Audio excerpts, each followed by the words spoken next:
Hey guys, tonight we find ourselves in the quietest corner of one of the most extravagant palaces history ever forgot to whisper about, Topkapi Palace.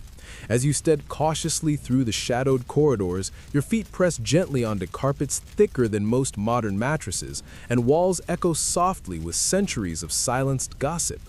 You catch your reflection in polished marble, a little sleepy, perhaps curious, definitely unsure if you're supposed to be here. Well, relax.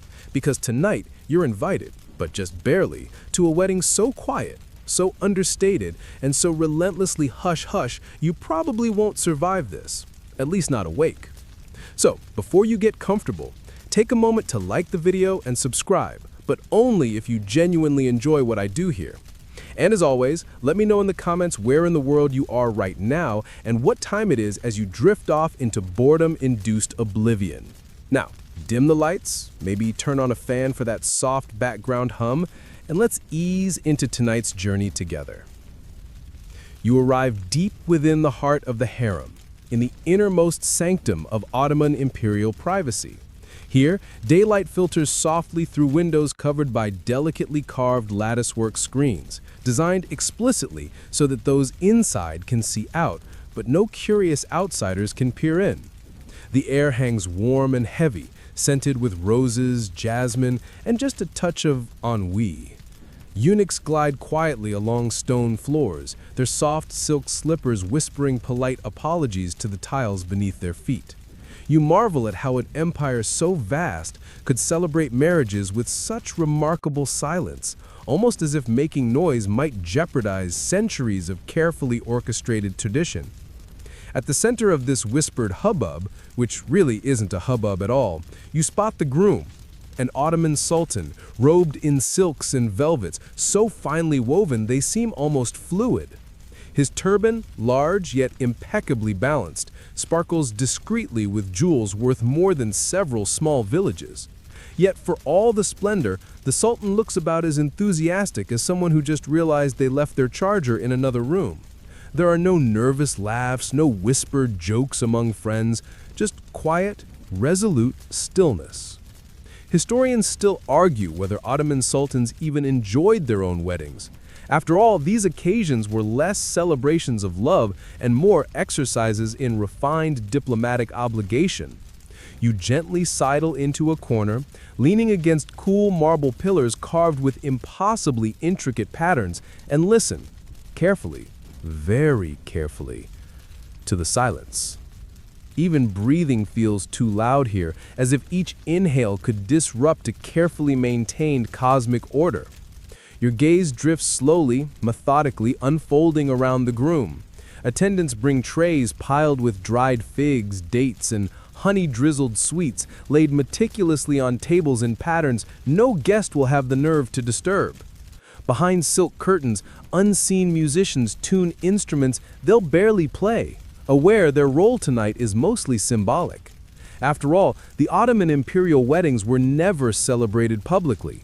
In fact, the groom himself often didn't even meet his bride face to face until long after the vows had been quietly sealed. As you linger there, you overhear the soft shuffle of more attendants. Women glide across floors polished until they mirror the gentle glow of candlelight. Their rest dresses rustle gently, creating a soothing, rhythmic whisper reminiscent of gentle ocean waves, but you've never seen waves quite this bored. And speaking of boredom, even the Sultan himself seems resigned to the relentless quiet. His gaze is distant, contemplative, or maybe just slightly sleepy. Weddings, after all, were not an exciting venture for Ottoman rulers. They were largely procedural, more about the paperwork and quiet diplomacy than heartfelt vows. Love letters? Passionate declarations? Such things were notably absent here, replaced instead by discreetly signed documents and carefully exchanged gifts, sometimes provinces, occasionally entire islands. You briefly imagine the Sultan whispering, "Darling, I got you Rhodes," then quickly stifling a yawn. As you drift closer, unseen in the polite shadows, you notice a box of aromatic oils and perfumes meticulously arranged on a nearby table. Each vial is crafted from finely etched crystal, their contents carefully chosen for their subtlety rather than their power. The Ottoman aristocracy adored quiet scents, nothing strong enough to draw undue attention, just enough to hint gently at refined tastes. For weddings, they favored subtlety to such an extent you'd almost believe their noses had evolved exclusively for refined boredom. On a nearby cushion, a eunuch methodically inspects the groom's silken attire, checking for even the smallest imperfection. Ottoman protocol dictated flawless appearance. Any error might imply the kind of casual negligence that could topple an empire. Yet, despite meticulous preparations, the Sultan himself rarely seemed particularly involved. He was the quietest, most passive actor in his own matrimonial drama, merely another silent participant in a ceremony intended more for maintaining order than cultivating passion. Then again, passion wasn't the point. For centuries, Ottoman weddings quietly ensured dynastic continuity. They were beautifully orchestrated, magnificently boring affairs performed quietly, without fanfare, precisely because that was the most dignified way of reinforcing imperial power. There was no need for loud celebrations, no room for spontaneous joy. The Sultan's silence tonight wasn't awkward, it was respectful, dutiful, even honorable. Finally, the groom's preparations seem complete. Eunuchs bow silently and drift away, satisfied their work is impeccable. The Sultan remains still, eyes half closed, lost perhaps in contemplation of tomorrow's equally quiet schedule. You can't help but smile softly to yourself, feeling the drowsiness beginning to tug insistently at your own eyelids. Perhaps the greatest gift of all Ottoman weddings was precisely this pervasive, comforting boredom. Just as you contemplate surrendering fully to sleep right here in the marble shadows, you catch sight of an attendant's subtle gesture. Quietly, imperceptibly, the ceremony has begun. No fanfare, no trumpets, no dramatic declarations. Just the slow, gentle glide of silk-clad feet, the whisper of fabric brushing stone, and the quiet reassurance that this empire's grandeur lies precisely in its hushed, almost meditative rituals. You lean back, breathe deeply, and realize something wonderfully comforting. The quietest weddings in history were never truly meant to excite. They existed merely to continue, to ensure that tomorrow and the day after would unfold quietly, predictably, and without fuss.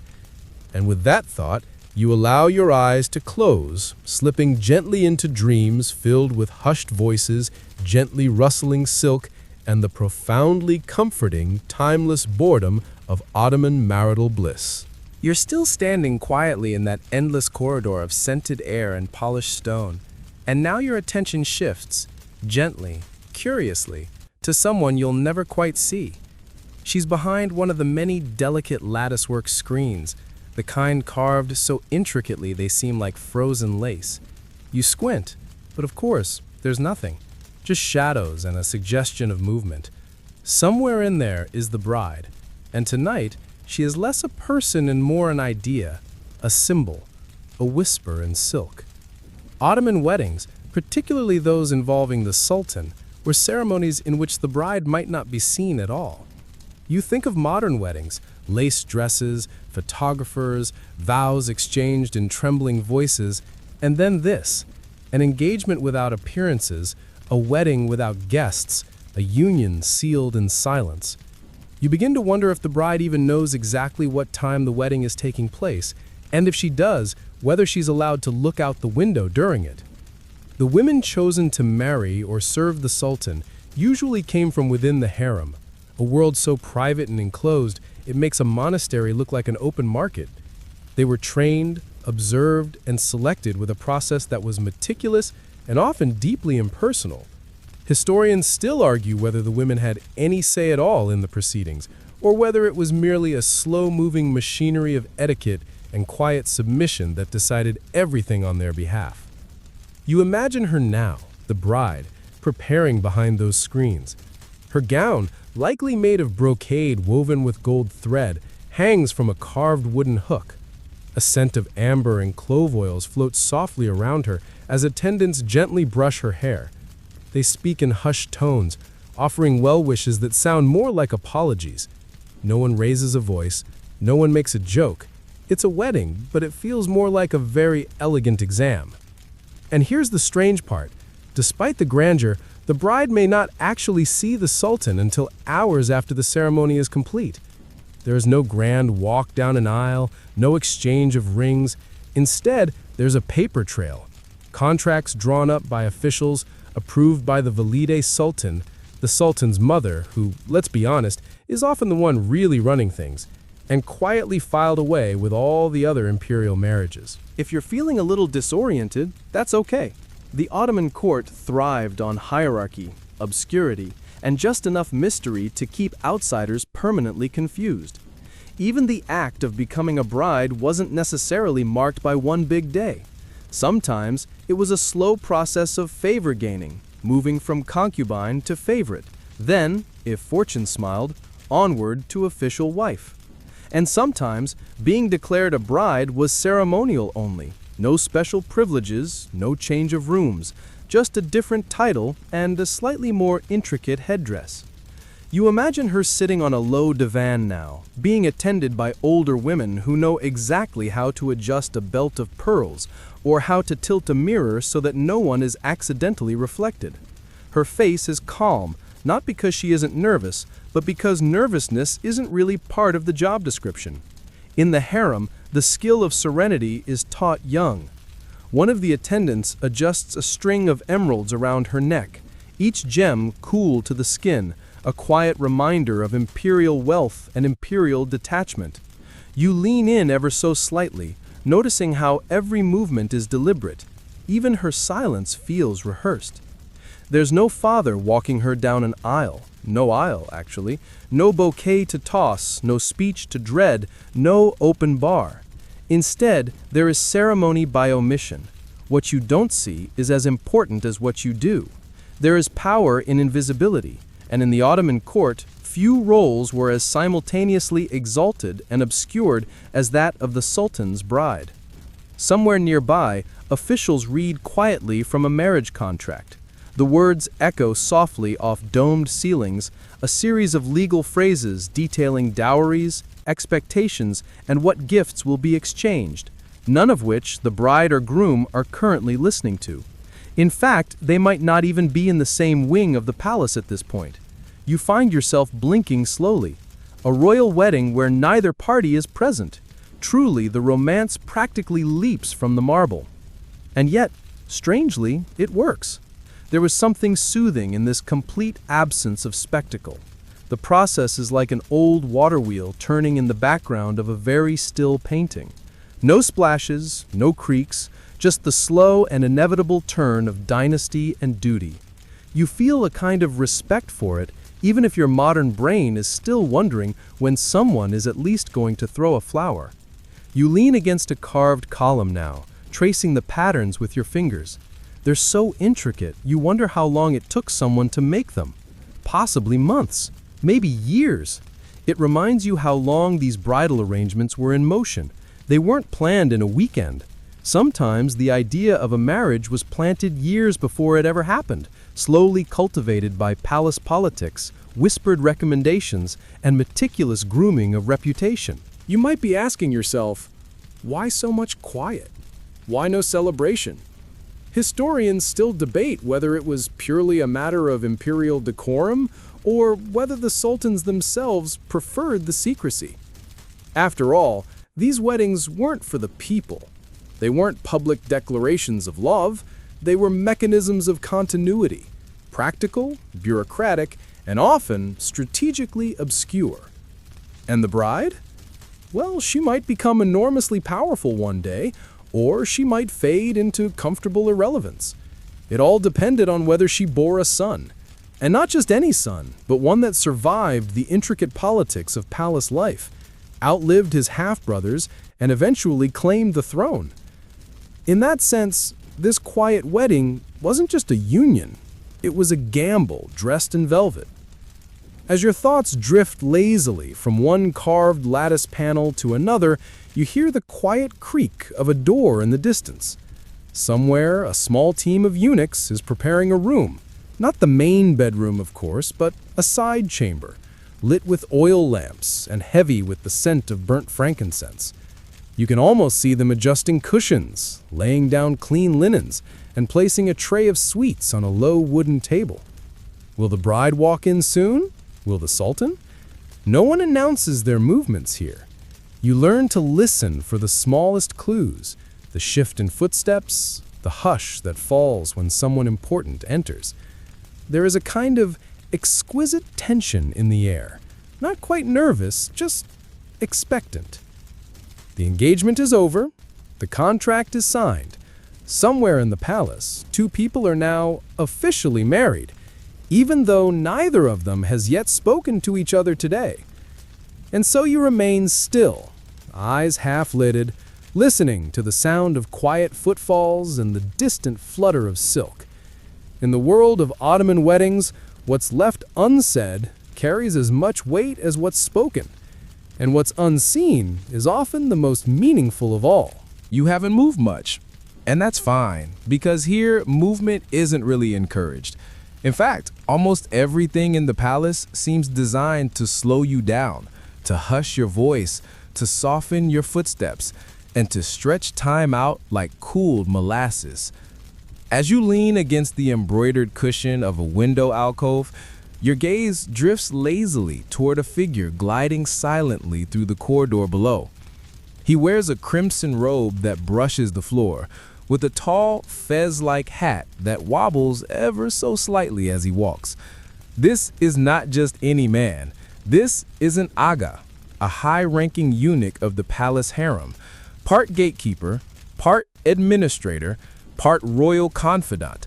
And tonight, he carries in his robe a folded letter tied with golden thread. No one looks at him directly, but everyone watches him pass, because in this palace, he is the messenger of destinies. Ottoman matchmakers didn't post invitations on palace walls or slide into anyone's inbox. They worked through a slow-moving web of observation, suggestion, and quiet reporting. And the most influential voices in this system weren't usually men. You turn your attention higher up, figuratively and literally, to a place far more powerful than it first appears, the apartments of the Validi Sultan. She, the mother of the reigning sultan, holds more influence than most imperial advisors. She chooses not just when and how the sultan marries, but often who.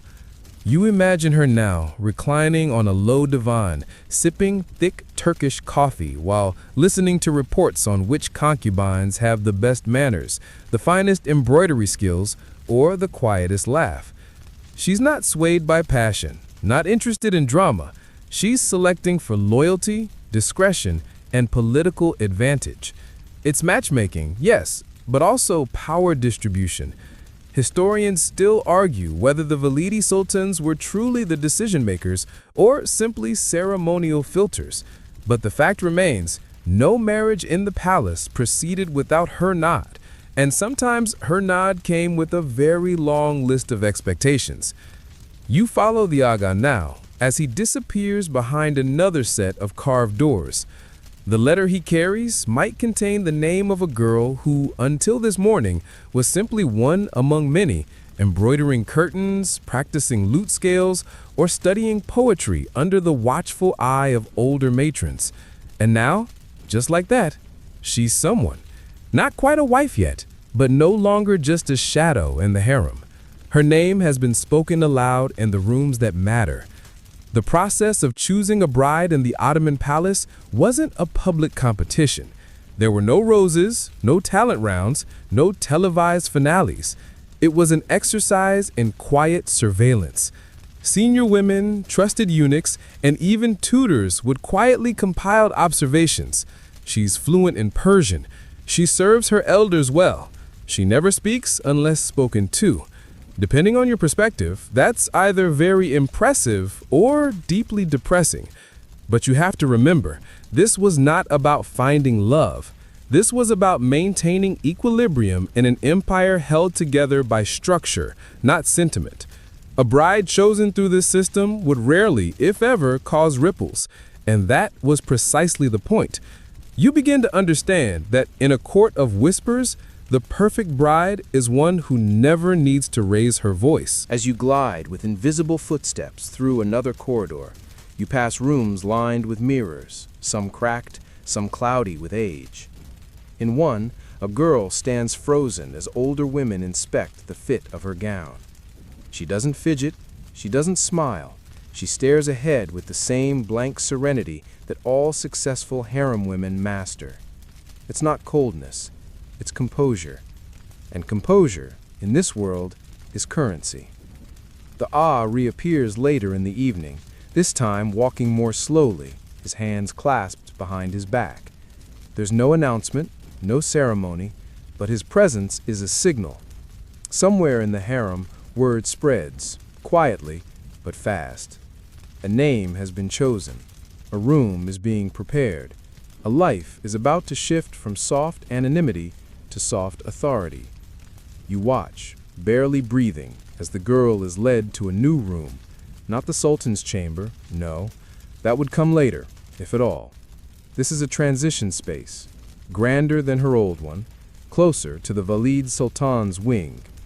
Its carpets are thicker, the oil lamps more fragrant, the curtains threaded with gold. Here she waits, her future suspended in perfumed air. What happens next is so slow you almost miss it. An older woman, a Hoja perhaps, sits beside the girl and begins to speak softly. She explains what's expected, what to wear, when to bow. She might offer advice like, keep your eyes lowered or don't wear too much musk. And she might quietly hand over a small booklet of poetic verses, a gift to memorize or simply hold as a symbol of refinement. No one says congratulations, no one hugs. It's not cold, this quiet, it's structured. The girl is being folded into something larger than herself. You look around and realize that the palace is not just a building, it's a machine of inheritance, finely tuned, where everyone plays their part at precisely the right moment and never too loudly. And so, the match is made. No public proposal, no diamond ring, no loud cheering from friends, just a whispered name, a change of room, and an unspoken agreement that from now on, everything is different, but still spoken as little as possible. There's something oddly comforting in this relentless discretion. You think of all the chaos and confusion that comes with modern love, text messages left unanswered, awkward dinner dates, arguments over who washes the dishes. Here, everything is streamlined. A team of middle-aged women decides who is wife material. A eunuch writes a name on parchment. A silk gown is aired out. Done. And yet, beneath the surface, the emotions still exist. You can sense them in the girl's quiet breathing, in the careful tucking of her sleeves, and the way she holds that poetry book just a little tighter than necessary. No one says anything, but she knows. She knows that her life is about to become something entirely different. Not louder, not freer, just elevated and watched. Always watched. Before the night ends, you wander back to the gardens, those quiet, immaculately trimmed courtyards nestled inside high walls. There, under the moonlight, you find a fig tree, its branches heavy with fruit. You pluck one gently and take a bite, surprised by the sweetness. It's a quiet pleasure, much like everything else in this palace. Hidden, slow, and just a little overripe. And as the bells of a distant mosque mark the hour, you let yourself sit on a marble bench. Somewhere nearby, a bride waits. Somewhere else, a groom is meditating, or perhaps already asleep. And between them, A network of matchmakers, eunuchs, and mothers has arranged a connection more enduring than romance, a shared agreement to uphold centuries of sleepy, structured, splendid boredom. The palace is still. Not the kind of stillness that comes after a storm, nor the sleepy hush of dawn. No, this is the practiced, calculated stillness of ceremony. And somewhere within this vast imperial quietude, a wedding is taking place. You're here for it, of course, though you might not notice it if you weren't paying very close attention, which is part of the charm, or perhaps part of the problem. Either way, this is the wedding with no guests. You meander slowly through the western wing of the palace, where the walls are hung with ancient tapestries that depict not much, really. Decorative motifs, repeating florals, a stylized heron. No heroic scenes, no heavenly dramas, just soft patterns as if the walls themselves were trying not to draw attention. You pass a doorway flanked by two quiet guards, who neither look at you nor seem especially interested in guarding.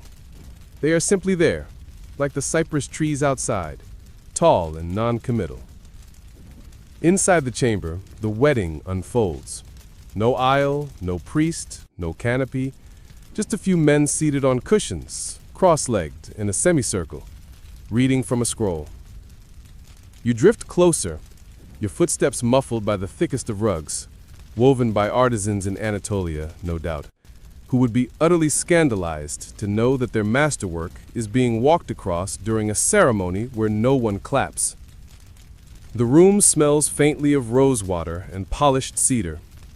There are no flower arrangements, no harpists, no ice sculptures spelling out the initials of the bride and groom. In fact, there's nothing overtly celebratory here at all, unless you count the bowl of sugared almonds sitting solemnly in the center of the carpet, like a snack with existential doubts. One of the clerics clears his throat. That's as dramatic as it gets. He recites a line from the marriage contract in a voice so flat, you wonder if he's practicing deliberate monotony. Another responds in agreement. Then a third offers a blessing that includes exactly 0 emotional inflection. You're not sure if this is on purpose, or if centuries of repetition have drained all flair from the process. The Sultan is not in the room, naturally.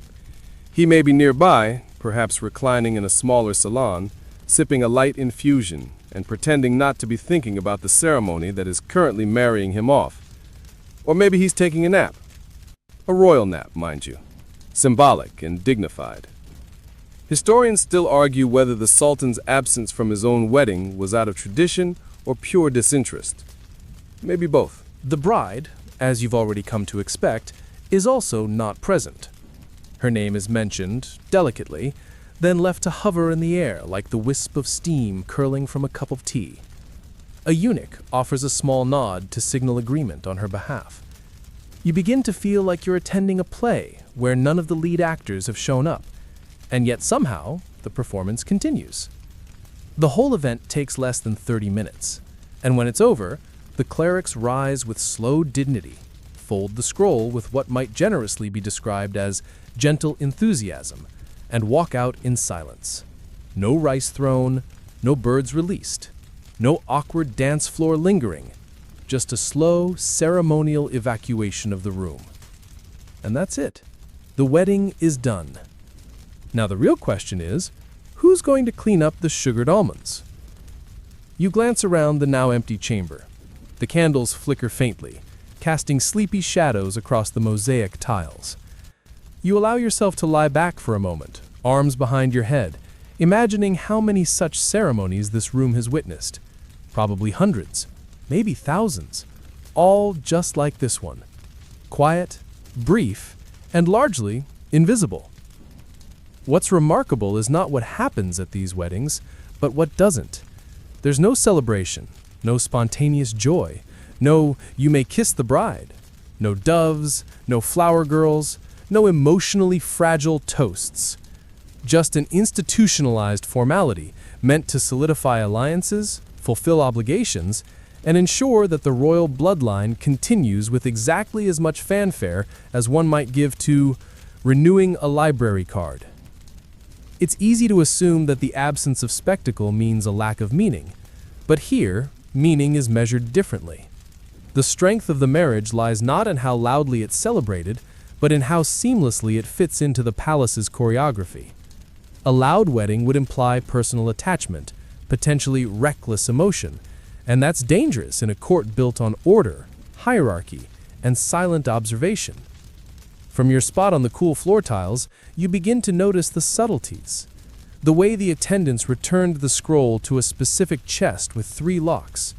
The faint embroidery on the edge of the ceremonial rug, featuring the tulip motif that symbolized purity and restraint.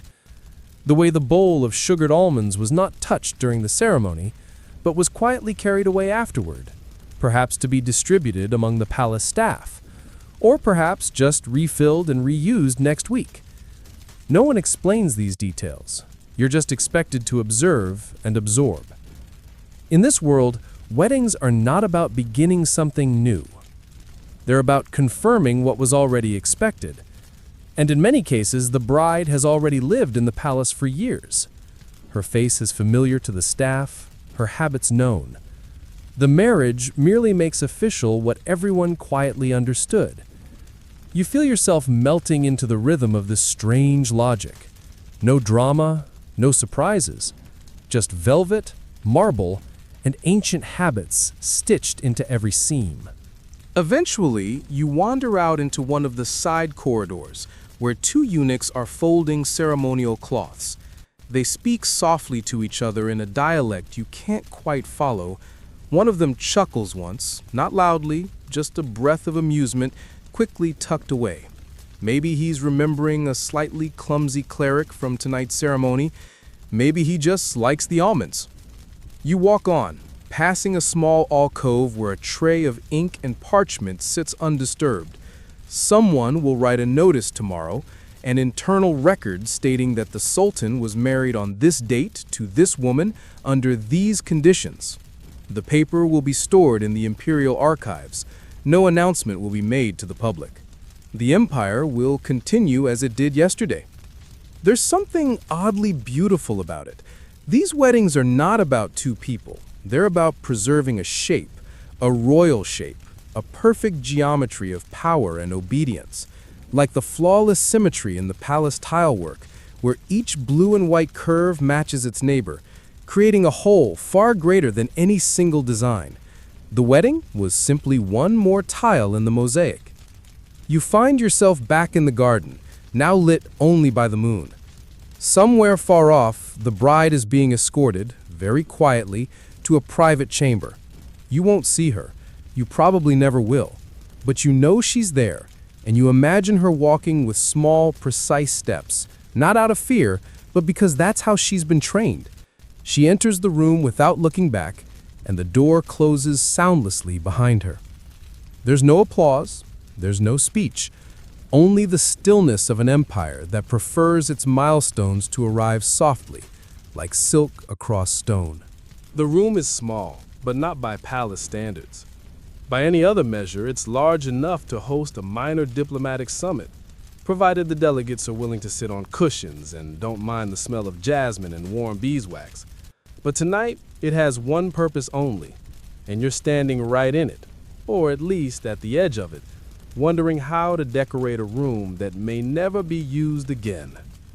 Welcome to the nuptial chamber, prepared with obsessive care, visited for a single night, and likely never again. Not because of tragedy or scandal, though those aren't unheard of, but because in the Ottoman imperial court, even wedding nights had a certain administrative flavor. You shuffle quietly across the polished floor, your socks making no sound. A group of attendants is busy placing cushions. Not just any cushions. These are embroidered with real gold thread and filled with down from geese who likely lived more pampered lives than most humans. The arrangement is mathematically precise. The cushions are set at angles that mirror the tile patterns on the floor, forming concentric shapes meant to represent harmony, prosperity, and, of course, decorum. On the central divan, silken sheets are being unfolded. They shimmer faintly under the glow of oil lamps, dyed in pale rose and ivory, with discreet tassels at each corner. You run your fingers across one. It's cool, impossibly smooth, and has the faint scent of lavender, stored months in advance inside cedar-lined chests just for this moment. Historians still argue whether these preparations were symbolic or genuinely necessary. After all, in many cases, the bride and groom wouldn't even share this room. The idea of a wedding night was more a formal option than a certainty. But whether used or not, the room had to be perfect, flawlessly arranged, meticulously fragranced, and documented as ready by a rotating roster of senior female attendants. You watch one such attendant now, her face lined with decades of bridal nights she neither enjoyed nor avoided, but simply observed.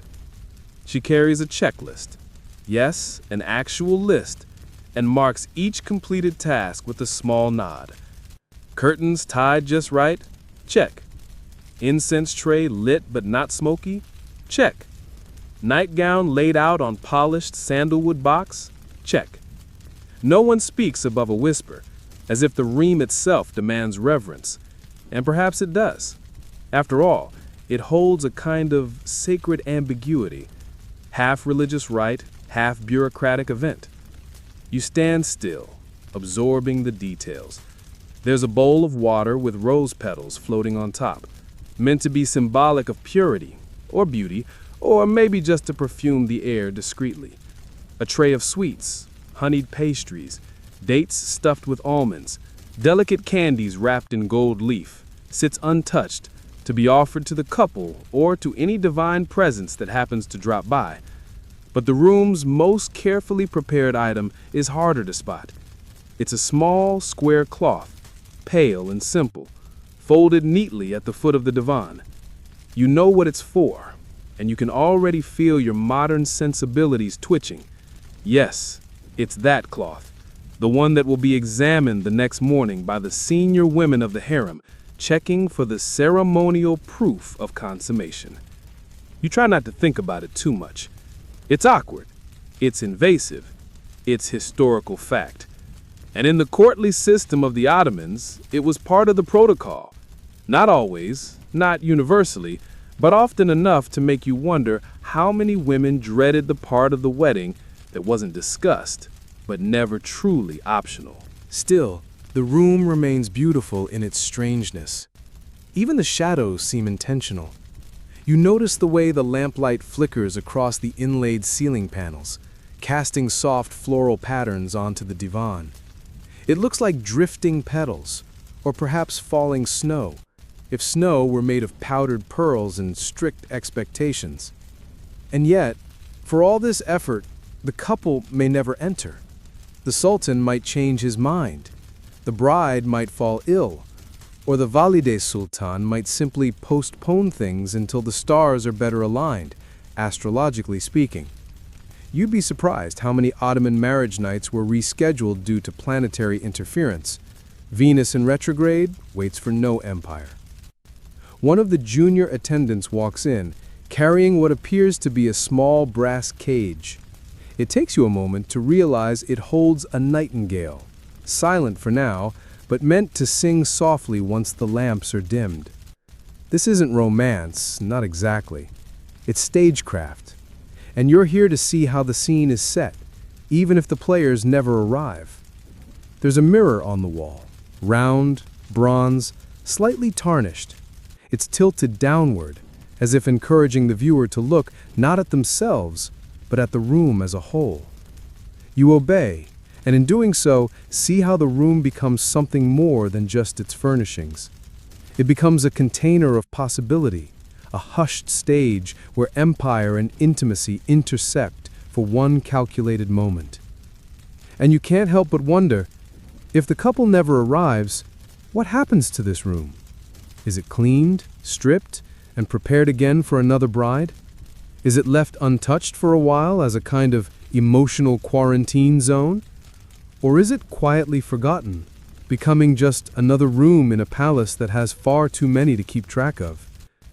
Historians still debate whether some of these rooms were ever used at all. There are stories, half whispers really, of chambers sealed for decades, their linens still faintly scented, their doors never reopened. Some say these were the forgotten weddings, the unions that never quite crossed from paper to skin. Others say that's romantic nonsense, invented by 19th century novelists with too much imagination and not enough access. But you prefer to believe in the mystery. After all, every room like this holds echoes, whether or not voices ever spoke within it. The quiet potential of it all, the possibility of a love that might never have begun, or a night that might not have changed nothing, is strangely moving. You linger a bit longer, letting your eyes trace the patterns carved into the wooden bed frame. Tulips, naturally. The Ottomans adored tulips, not just as flowers, but as symbols of divine beauty, order, and fleeting perfection. It's fitting, really, that this one-night-only space would be wrapped in floral metaphor. You smile at the thought, a room that blooms, silently, for no one. Outside, the sky has darkened into the deep velvet of post-midnight. You hear a soft chime from the inner courtyard, one of the eunuchs signaling the final check. Soon the lamps will be lowered, the doors latched, and the palace will return to its resting rhythm. And whether the wedding night happens or not, the room has served its purpose. You step outside and look back once more. The door closes without a sound, the attendants vanish like candle smoke, and the room waits, perfect and forgotten, as if it had only ever been imagined in the first place. By now, you've wandered through hallways scented with cardamom and age, lingered near doorways meant for others, and seen the outline of a wedding conducted without clapping, kissing, or even mutual eye contact. And as you shuffle back into the quieter corners of the harem, your steps are softened not only by the carpets beneath your feet, but also by the realization that this entire institution, this intricate, muffled choreography of marriage, doesn't begin with a ceremony. It begins much, much earlier. In fact, the real work starts long before a girl becomes a bride, before her name is whispered to a matchmaker, before her silk gown is fitted, and long before she's even aware of what kind of life she's being shaped for. You step through a low archway into the training quarters of the imperial harem, and the air here is different. Still perfumed, yes, but with sharper undertones. Ink, starch, focus. This is where future royal brides are quietly molded into invisible perfection. Imagine a classroom without blackboards, but with velvet-covered stools and attendants more patient than saints. Here, girls of various origins, Circassian, Georgian, Bosnian, sometimes even French, are brought into the palace as young as 8 or 9. Many were gifted to the Sultan as tribute or diplomatic offering, but once inside the harem walls, the distinctions fade. They become students of silence. Their education is both broad and peculiar. On one hand, it's refined. They learn languages, Ottoman Turkish, Persian poetry, a bit of Arabic for prayers. They study music, not to perform publicly, of course, but to play gentle tunes on the kanun or ney in dim, polite rooms. They learn embroidery with such discipline that one stitch out of place could mean a reprimand from a woman who's been watching girls sew for 40 years. Calligraphy is practiced with brushes as fine as eyelashes. Every stroke must breathe elegance. On the other hand, the curriculum is curiously specific. How to walk without creaking floorboards, how to serve tea at precisely the right temperature, how to smile with just the eyes, how to blink slowly and evenly during palace dinners. You think that's a joke until you see a matron guide a girl through 10 repetitions of it. And then there's posture. You watch a small group now, backs straight, books balanced on their heads as they practice the art of stillness. One sneezes, the book falls, the others don't move. It's impressive and vaguely terrifying. What's perhaps most striking is that none of this is framed as ambition. These girls aren't told they'll be wives or mothers or rulers. They're simply being prepared for possibility. Most will never marry the Sultan. Many won't rise beyond the rank of Carrier or servant concubine, but all must be ready. because readiness is its own kind of power. And unpreparedness? Well, that's something the empire cannot afford.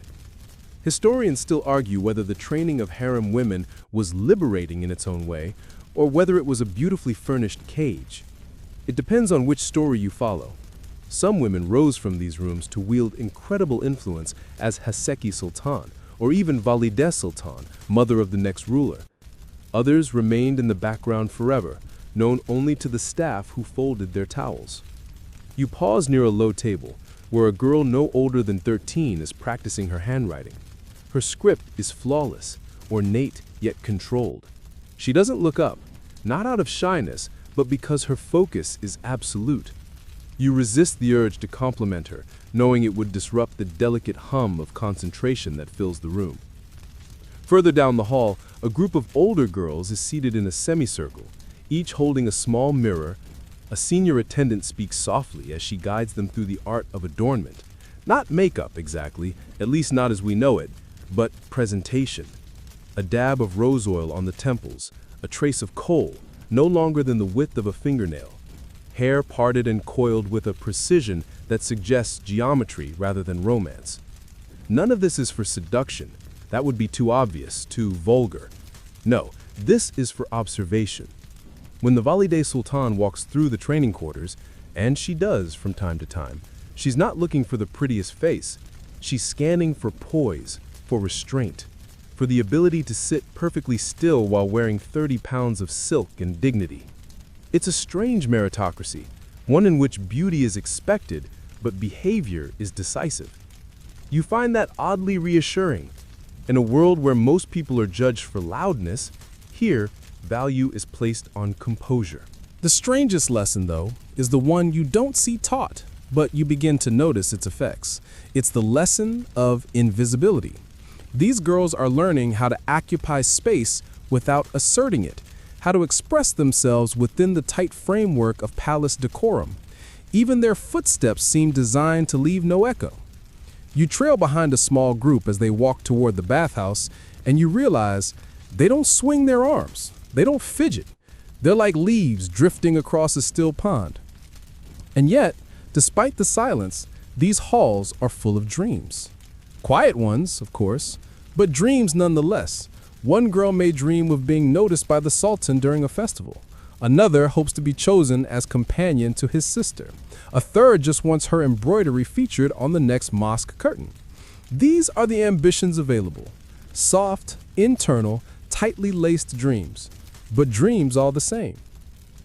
You pass a room with a low lattice window and pause. Inside, a hoka is reciting a poem by Hafiz, her voice barely above a whisper. The girls around her are copying the verses onto pale paper with thin reed pens. The words speak of love, of longing, of the moon rising over a still river. You can't help but wonder if any of them think the poems are about them. In the far corner of the school wing is a room that's different, dimly lit, lined with scrolls, and always watched by an older woman with eyes like a librarian and posture like a general.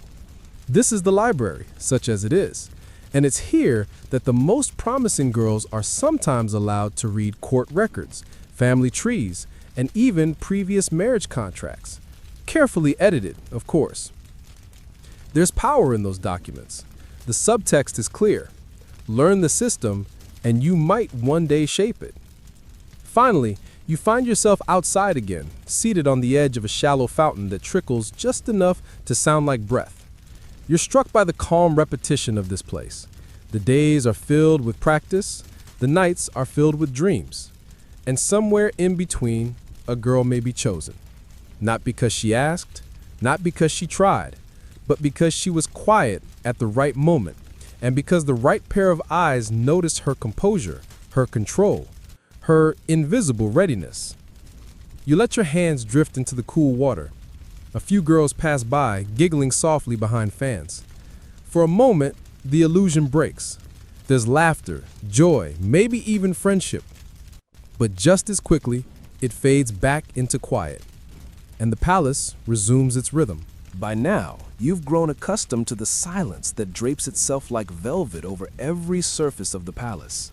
You've seen how brides are chosen without words, trained without questions, and wedded without witnesses. You've wandered through embroidered stillness, tasted ceremonial sweets, and watched entire lives shift without a single drumbeat. And now, just as you think you've adjusted to this rhythm of quiet decorum, you arrive at a hallway where even the carpets seem to hesitate. This is where we talk, gently, about age. Specifically, about weddings in which the bride is not only much younger than the groom, but sometimes astonishingly so. It's a subject handled delicately by history, cloaked in context, and whispered about in footnotes. But here, in the soft lamp glow of Topkapi Palace, you come face to face with it, not in scandal or shock, but in quiet bewilderment. You enter a salon where portraits line the walls, not painted portraits, but embroidered ones, silhouettes in silk thread, framed with pearls. Each one bears the faint likeness of a bride once offered to a sultan. You pause before one, admiring the way the artist captured the tilt of her head, the curve of her lips. She looks serene, barely a teenager. In fact, records suggest she may have been 9 years old when she was selected for marriage. The sultan at the time?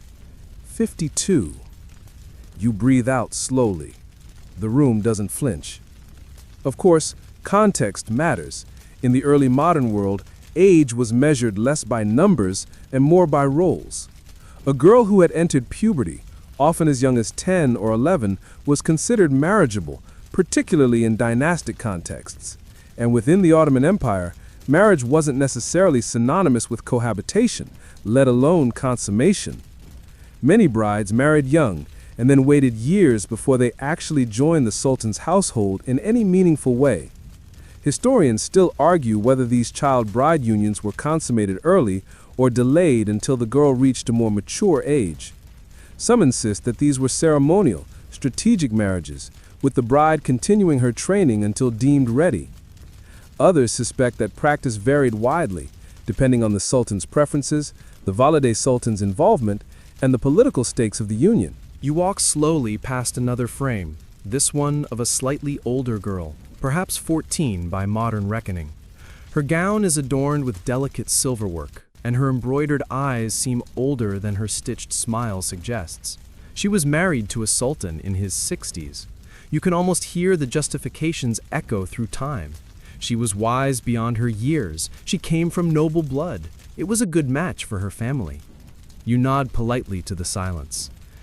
And yet, within these quiet halls, the discomfort lingers, not loudly, not disruptively, but like a wrinkle beneath the cushion. You shift slightly, not quite sure how to sit with it. The palace doesn't offer resolution. It offers ritual. In many cases, these brides, young though they were, rose to significant positions of power later in life. A girl married at 12 might become a Qadin at 17, a Haseki at 25, and the Valide Sultan by 40. If she bore a son and outlived enough rivals, her early marriage could translate into decades of influence over matters both domestic and imperial. You step through another arched doorway into a room where an enormous genealogical tapestry hangs. It's a family tree of sorts, though you quickly realize it's more of a matrilineal map, tracing the rise of women who entered the palace as girls and eventually steered the empire from behind its curtains. Here, the age at marriage becomes a footnote, overshadowed by what came after. One girl, married at 10, became a patron of 3 mosques. Another, married at 12, funded schools and negotiated diplomatic correspondence with the Safavid court. You're not here to excuse the system. You're here to understand its logic, however foreign, however sleep-inducing. And the logic was this: marriage in the imperial court wasn't personal, it wasn't emotional, it was infrastructural. The sooner a girl entered the system, the sooner she could be groomed, watched, positioned. It was like planting a tree, not for today's shade, but for a dynasty that might need fruit 20 years later. You pause before a small cabinet, its doors open just enough to reveal dolls. Not toys exactly, but symbolic figurines made of wood and cloth. Each one wears a different style of bridal dress. These were used to demonstrate proper attire and posture to girls too young to wear the gowns themselves. You reach in gently and lift one. It's light in your hand. The face is delicately painted, the eyes serene. It's a child's image of a bride, soft, symbolic, and unsettling in its innocence. You place the doll back, and your hand lingers at the edge of the shelf. Perhaps you're thinking of what it would have felt like to be chosen at 9, draped in velvet, taught to bow at the right angle, and told that your name had been whispered to the Valide Sultan. It's not a question of cruelty or kindness. It's a question of stillness, of what it means to grow up in a world where destiny arrives not with drums, but with nods. Outside the window, you spot a courtyard where young girls are practicing ceremonial walking. It's like watching a procession of floating silks, their movements perfectly timed, as if the breeze itself had been rehearsed.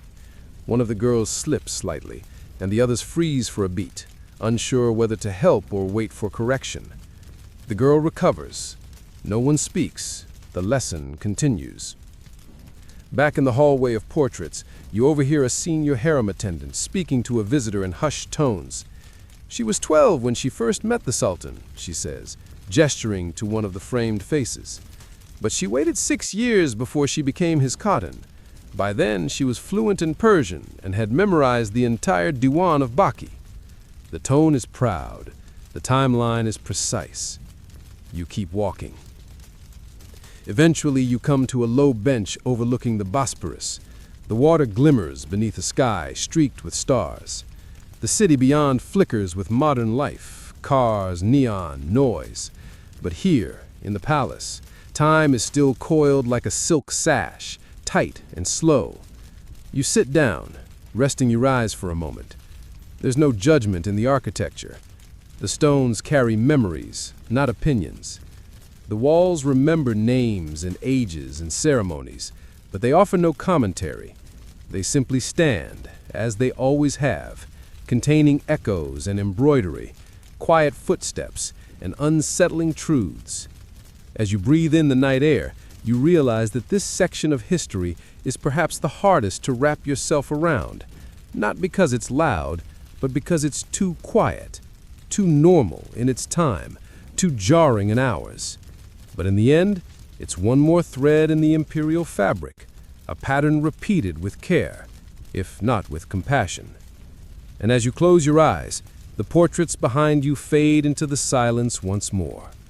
Brides of 9, grooms of 52, a system built not on love, but on lineage. A wedding without a party, a life measured in shadows and silk. You've grown oddly comfortable in this world of ceremonial restraint. The silence no longer feels empty. It has become part of the rhythm, like a drum so soft it only beats in your bones. Tonight, though, you notice something different, something missing. Not a person or an object, but a day. You glance at one of the old calendars preserved in a harem chamber and begin to realize that among the many careful decisions involved in an imperial wedding, even the day of the week was no accident. And more specifically, Tuesdays were forbidden. You blink. A whole day of the week simply off limits? Yes. In the Ottoman court, weddings never happened on a Tuesday. You might not think much of it at first. After all, everyone has a least favorite day. But here in the palace, where superstition wore robes just as richly embroidered as logic, Tuesday was believed to carry a weight too heavy for new beginnings. You wander into the archives, a room so quiet it seems to hum. Here, ancient date books are carefully lined up on shelves behind glass. A helpful eunuch, who, like everyone else here, speaks only in half sentences, guides you to a large bound volume covered in faded green velvet. It's a record of marriages, and sure enough, you scan across dozens of entries, Fridays, Thursdays, even Mondays, but no Tuesdays. Historians still argue about the origin of this superstition. Some believe it stems from ancient Turkish beliefs that Mars, the planet of war, rules over Tuesday, making it an inauspicious time to forge new unions. Others trace it to Islamic traditions, warning against making long-term plans on this day, citing interpretations of hadith and old folk sayings. Still others insist it was merely a palace habit that eventually solidified into law, like so many other traditions that began as whispers and hardened into marble. Whatever the case, the result was the same. Tuesday became the forbidden fruit of the Ottoman week. No weddings, no major business, no military campaigns if avoidable. You imagine a valet nervously double-checking the calendar, flipping back and forth, squinting at the moon phases, muttering, "Wait, what day is it again?" You smile at the idea of someone accidentally planning a wedding on a Tuesday and then being buried under scrolls of apology paperwork. So, what days were preferred? You slip through the shadowed hall and enter another room, the astrology chamber. Yes, the Ottomans had one. Several, in fact. Because no self-respecting empire builds a future without consulting the stars. A painted ceiling above you shows zodiac signs swirling in golden arabesques. Aries tangled with tulips. Leo reclining on a Persian carpet. The walls here are lined with old star charts and mathematical diagrams you don't understand but admire anyway. An elderly astrologer sits cross-legged on a platform, gently rocking back and forth while muttering to himself. He's sketching in chalk on a slate, a date, a position, an outcome. You edge closer, careful not to disrupt the flow of ancient math. He doesn't look up, but begins to speak as though you've asked a question. Wednesdays, he says, for speed. Thursdays for blessings. But Saturdays are strong. And just like that, you begin to see the system underneath the stillness. Weddings weren't just slotted into the calendar like laundry days. They were plotted, predicted, and calculated based on both celestial alignments and court convenience. A certain alignment of Jupiter might delay a union by weeks. A lunar eclipse could pause an entire festival. And Tuesday? Well, Tuesday was the day you avoided even thinking about weddings, like a cosmic pothole in the middle of your week. You exit the astrology chamber with your head full of stars and your heart gently amused. It's strangely charming, the idea that even sultans, with their armies and gold and palaces, still tiptoed around a day like it was cursed. You picture Sultan Ahmed III pacing anxiously, his wedding plan for Thursday, but his favorite concubine casually suggesting, or maybe we could do Tuesday? Cue imperial panic.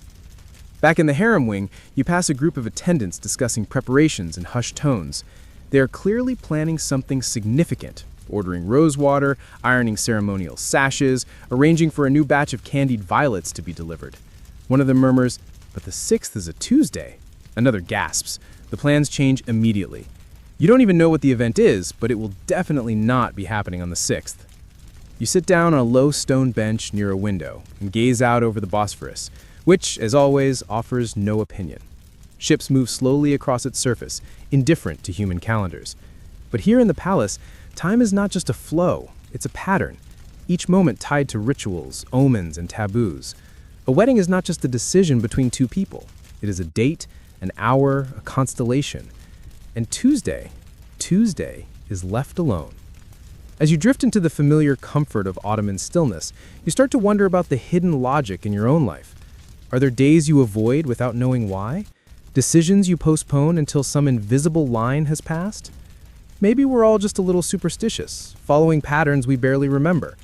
In the palace, those patterns are embroidered into pillows and carved into ceilings. In your life, maybe they're just scribbled in the corners of your planner. Back inside, you pass a small hallway where older women are gathered, sipping sherbet and sharing stories in low tones. One of them, her eyes crinkled by time and memory, is telling the tale of a wedding that almost took place on a Tuesday. The others lean in, scandalized. Apparently, a courtier misread the calendar, and the marriage was delayed by a month to correct the blunder. "A Tuesday wedding?" she says, shaking her head. "You might as well marry during an earthquake." They all laugh, softly. You move on, heart warmed by the shared superstition. It's a reminder that even in the stiffest, most protocol-driven environments, people still worry about the little things, not because they make sense, but because they feel true. And that's the heart of it, really. Superstitions are emotional rules dressed up as logic. They make the vast machinery of palace life feel human, even if only briefly. A sultan might never cry at a wedding, a bride might never speak her mind, but if the stars were wrong, or the moon was tilted, or Tuesday came too soon, well, then they'd wait, just to be safe. The sun begins to rise now, filtering softly through the lattice windows. A new day, not Tuesday, thankfully. And somewhere in the palace, another wedding is being planned, with care, with caution, and never, ever in the middle of the week. The morning drapes itself lazily over Topkapu's domes, casting honey-colored light across tiled courtyards and ivory columns. It's the kind of gentle, slow-moving light that makes time feel like it's stretching itself out, yawning and settling in for another day of measured silence.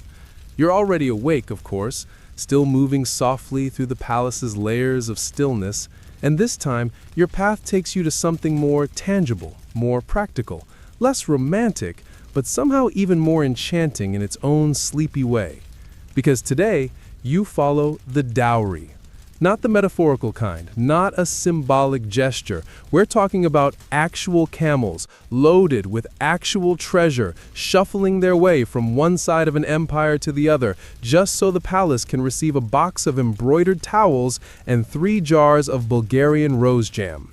Because you see, when the Ottomans married, they didn't just exchange rings, they exchanged entire caravans. The dowry process was long, painfully slow, wonderfully inefficient, just the way we like it.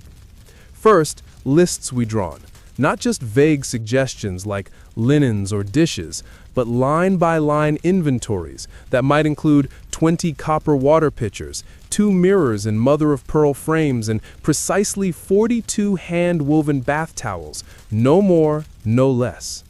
These lists were reviewed by court officials with the kind of gravity usually reserved for battle strategies. Then, the items were collected, usually from the bride's family or province of origin, and that's when the real fun began. You find yourself at the palace's outer gate, watching a procession arrive. The lead camel blinks lazily, as if unimpressed with its own importance. Draped in velvet and bells, it carries a stack of chests, each secured with golden tassels and sealed with wax emblems. Behind it, a small army of animals plods along, more camels, a few oxen, and several mules, each chosen not for speed, but for stamina. Some are decorated with garlands, others wear nothing but dust and long-suffering expressions. The pace is glacial, the rhythm hypnotic. The sound of hooves on the flagstones is soft, like an old clock ticking in another room. You begin to feel drowsy just watching them. Attendants, dressed in simple linen tunics for the occasion, start to unload the chests, one by one. Each is opened, checked, and carried into the receiving hall. Inside, a team of scribes sits cross-legged, quills poised, ready to tick off items on the official ledger. 1 pair gold-threaded slippers, verified. 5 lengths of Bursa silk, verified. A lacquered chest containing 12 jars of honey, verified. The honey jars are wrapped individually in wool, then double-wrapped in linen, and finally placed into carved wooden compartments.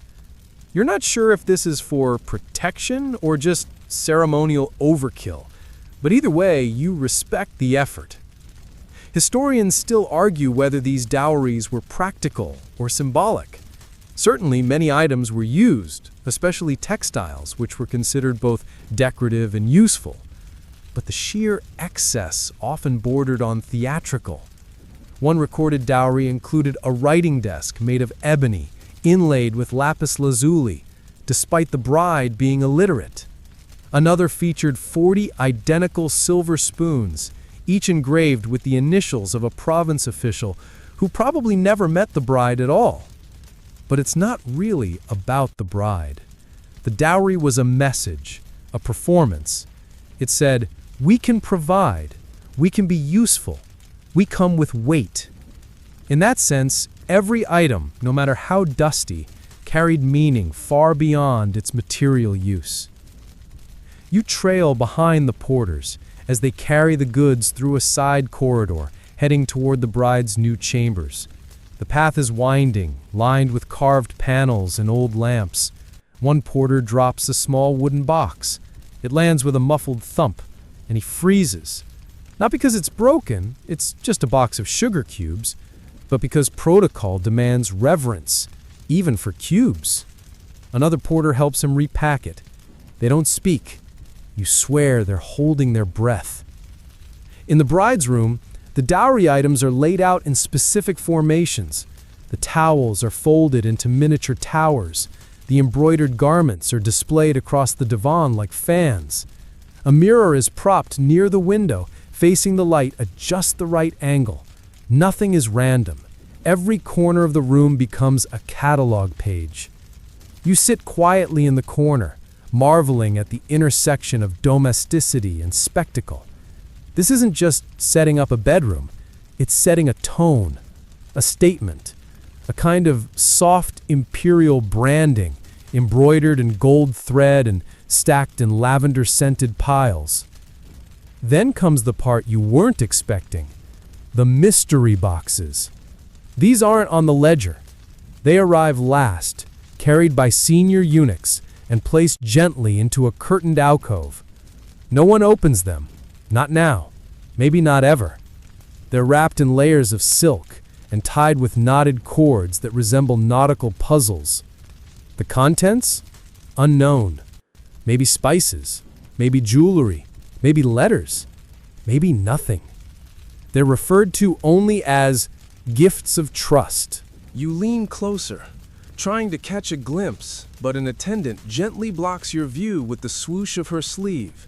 No peeking. These are not for your eyes, or perhaps not even for the bride's. Sometimes these mystery boxes were symbolic. Sometimes they were practical. Sometimes they were traps, politically speaking. It's best not to ask. Back outside, you find yourself near the stables where the caravan animals are being brushed and watered. One of the camels sighs, an impressively theatrical exhale that seems to say, "Dowry duty again?" You sit on the low stone wall and watch as the stable hands remove the last of the cargo, a bundle of crimson rugs and a musical instrument that looks like it hasn't been played in centuries. One scribe approaches and jots a final note in his leather-bound register. All items received, inspected, and assigned. He stamps the bottom with a wax seal bearing the emblem of the Sultanate, a tugra so elaborate it looks more like calligraphy having a very refined nap. As the caravan leaves, lighter, relieved, and probably dreaming of hay, you're left with the strangest sense of satisfaction. The dowry wasn't loud, it wasn't romantic, it didn't sparkle in the way wedding gifts sometimes do in modern ceremonies, but it was enormously satisfying. Like watching someone organize their bookshelves by genre and color and publication year. Thorough, ponderous, deeply boring, and therefore perfect. You begin to realize something. In the Ottoman palace, it was not enough to marry well. One must also arrive well. And arriving meant arriving with boxes, dozens of them, each telling a silent story. Here is what we value. Here is what we can give. Here is what we bring when we are trying very hard not to say too much. And now, as the sun begins its slow descent, painting the palace walls in amber and plum, you walk once more past the bride's chamber. The room is still. The gifts remain untouched, a shimmering landscape of offerings. You nod to a senior attendant, who nods back, barely. You share a moment of appreciation for the absurd elegance of it all. A wedding, you realize, is rarely just about two people, especially not here. It's about rooms, lists, fabrics, sugar cubes, a carpet so intricately knotted it might hold secrets no historian will ever unravel, and a box that no one dares to open. You find yourself back in that chamber, the one that looks like any other. Cool marble beneath your feet, brass oil lamps glowing with the tired steadiness of a candle that's seen too much. But this time, everything feels different. There's a kind of charged silence in the air. Not tense, exactly, but watchful, anticipatory. Something is about to happen, or perhaps it already has. And that's when you realize, this is the royal bedroom. Tonight, it holds not just silks and flowers and trays of sugared dates, but something far heavier: expectation. You hover near the entrance, careful not to step too loudly, because the attendants inside move like wind through tall grass, purposeful but quiet. They are checking everything for the third, fourth, or possibly 10th time. A pair of silver candelabras is being adjusted ever so slightly so their light falls in a symmetrical pattern across the bed. The curtains, embroidered with tulips and Quranic verses, are drawn back just enough to let the air move, but not enough to invite a draft. A bowl of fresh quince has been placed on the table, not to be eaten, but because quince symbolizes fertility. This room, like everything in the Ottoman court, is not merely a place, it is a statement. And tonight, that statement will be tested. You follow one of the older matrons as she does her final pass through the room. Her checklist, yes, another checklist, is not written down, but etched into her very bones. She knows how many petals should be floating in the rosewater bowl. She knows which side of the bed the bride's slippers must face. She knows where the small ceremonial cloth is kept and who will collect it in the morning. Ah, yes, the cloth. You spotted it before in the nuptial chamber. Here, it sits folded discreetly on a lacquered stool near the bed's foot. Pale, unassuming, and yet the entire palace is quietly orbiting around this square of fabric, because tomorrow morning, long after the candles are snuffed and the guests are still snoring, a delegation of senior harem women will enter, retrieve the cloth, and inspect it. Not because they enjoy awkward tension, but because imperial tradition demands proof of consummation. It's a tradition as old as dynasties themselves, though modern readers might flinch at its bluntness. Historians still argue whether this practice was symbolic or taken literally in all cases. Some sources suggest that the cloth might have been prepared ahead of time, encouraged to show the correct outcome. Others claim that the ceremony was followed to the letter, with no exceptions. In any case, the result was the same, a visible sign that the marriage had begun its real function, producing heirs. You watch as the final preparations are completed. The bed is no mere bed. It is an elevated platform covered in brocade sheets, flanked by 2 candle stands shaped like stylized cypress trees. The pillows are arranged in precise alignment, 2 for rest, one smaller one for symbolic placement, another placed askew as a kind of unspoken cue.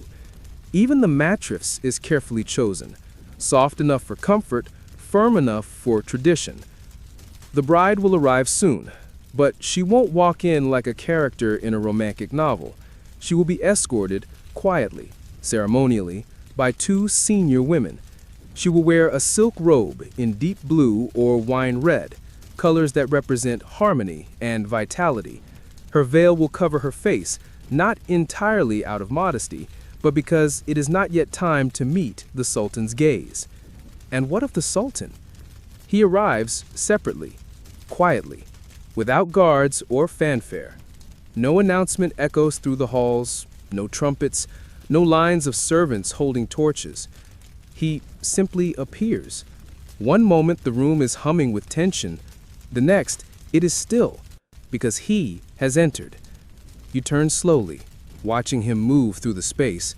He's not overdressed, perhaps even understated compared to usual attire, but there is no mistaking who he is. His presence isn't loud, but it's total.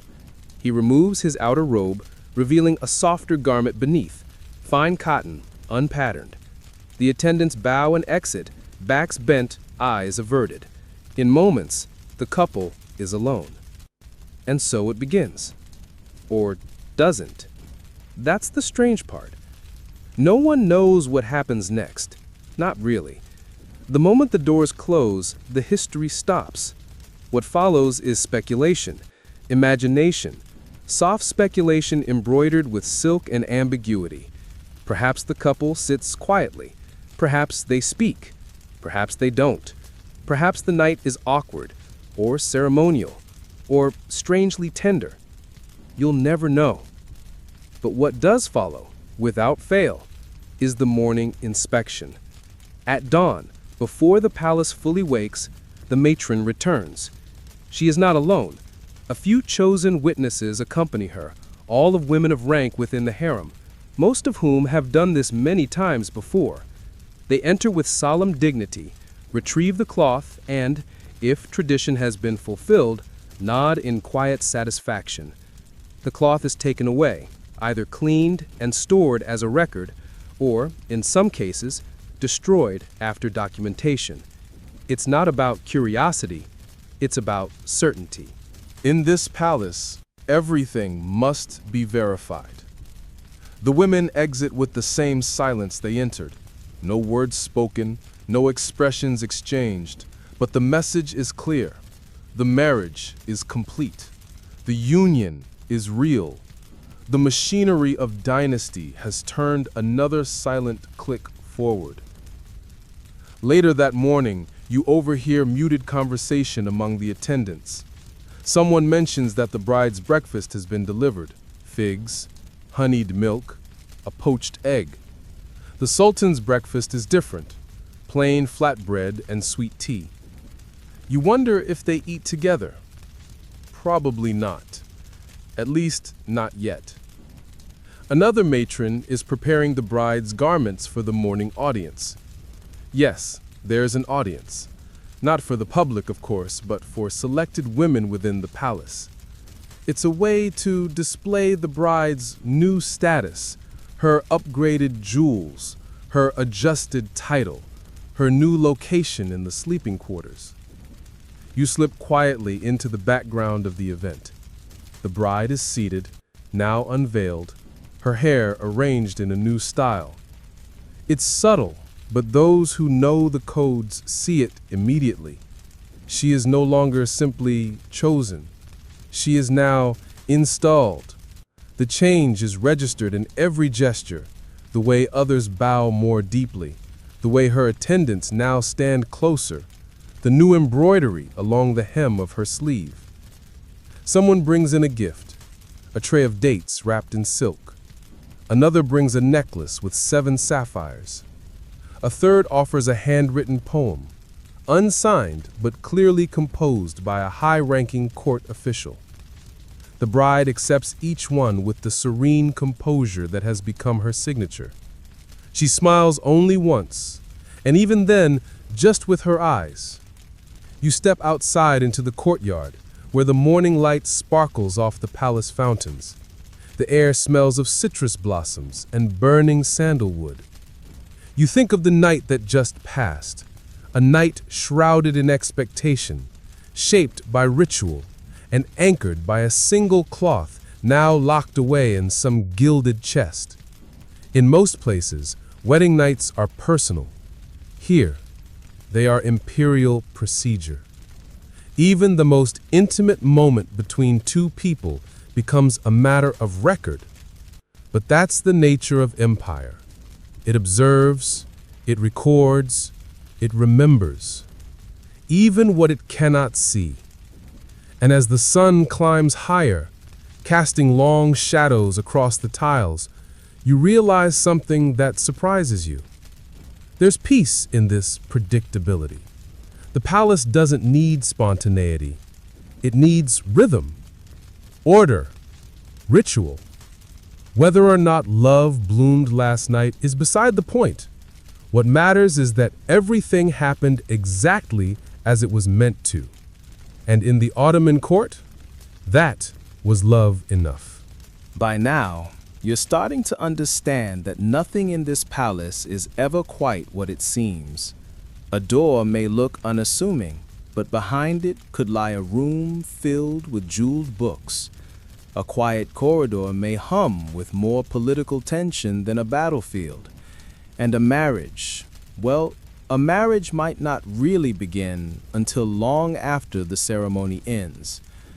Tonight, you find yourself following a barely lit passage, its marble floors cool beneath your feet, its air thick with myrrh and something else, expectation, perhaps. The Sultan and his bride have shared a night, or at least the room. A cloth has been examined, a nod has been given, breakfast has been served. And yet, something lingers, because in the world of Ottoman tradition, the true wedding, if there is such a thing, might begin after everyone else has gone home. This is the part you weren't supposed to see, not because it's scandalous, but because it's secret by design. A custom not recorded in the royal ledgers, not marked on the ceremonial calendars. A ritual passed down through whispers, hand signs, and the silent deference of women who understood its weight. Tonight, the bride sits alone, not abandoned, just waiting. The audience is over. The attendants have retreated. The chamber has been aired out, the cushions rearranged, the oil lamps trimmed. She wears a new robe now, lighter than the ceremonial one, but still layered, still rich in color and meaning. The sapphire necklace remains, a quiet symbol of her changed rank. Her hair is down, not in a gesture of seduction, but in a tradition older than anyone here can date. And she waits. Historians still argue about what happens in this moment. Some say it was a second meeting, more intimate and less formal. Others believe it was a solitary rite, observed only by the bride and the silence that wrapped itself around her like a shawl. Perhaps it was both, part practical, part symbolic. What's clear is that it mattered. It was the real beginning in the eyes of the harem. You sit on a low cushion, watching as a single candle burns beside her. It's scented with orange blossom and fig leaf, its flame steady but small. No one else is here. The silence is so deep, you begin to hear the fabric of her sleeve shift as she adjusts her posture. And then a sound, a soft knock, not on the door, but on the wood of the floor just outside. It's the signal. Someone is coming. Not the Sultan this time. It's an elder woman from the inner harem, gray-haired but upright, with a face lined by decades of decorum. She enters with measured steps and kneels before the bride. In her hands, she holds a small wooden box. No lock, no key, just a sliding lid. Inside are objects whose purpose you don't quite understand. A length of ribbon, a mirror no larger than a coin, a comb carved from ivory. The woman begins to speak, not with instructions, but with a story. A quiet one, like all stories here, about another bride many years ago who sat just like this, about how she too was unsure, silent, dignified, about how she learned that being a wife in this palace was not a matter of beauty or wit or even childbirth, but of stillness. Stillness as resistance. Stillness as strength. The bride listens, hands folded in her lap, her face unreadable. But you can feel it, the weight of tradition, settling onto her like a second robe. She is no longer simply the Sultan's choice. She is now a node in the web of women who have built this world from within, one quiet marriage at a time. The mirror is placed in her palm. She looks into it for a moment, not to check her reflection, but to acknowledge it. The ribbon is tied around her wrist. The comb is used once through her hair, then returned to the box. Each act is symbolic, layered, patient. And when the woman leaves, she bows. Not deeply, not dramatically, but with finality. You linger after she goes. The candle is burning lower now, the shadows curling like smoke around the edges of the room. The bride closes her eyes. She does not sleep, not yet, but she sinks into a kind of trance, a meditative quiet that is neither fear nor joy. It's something else entirely. And then, very gently, she stands. You follow her to the edge of the room where a curtain has been drawn. She parts it. Behind it is a second space, smaller, dimmer, lined with cushions and a low table. On it sits a letter, sealed. It's from the Sultan, or so it's assumed.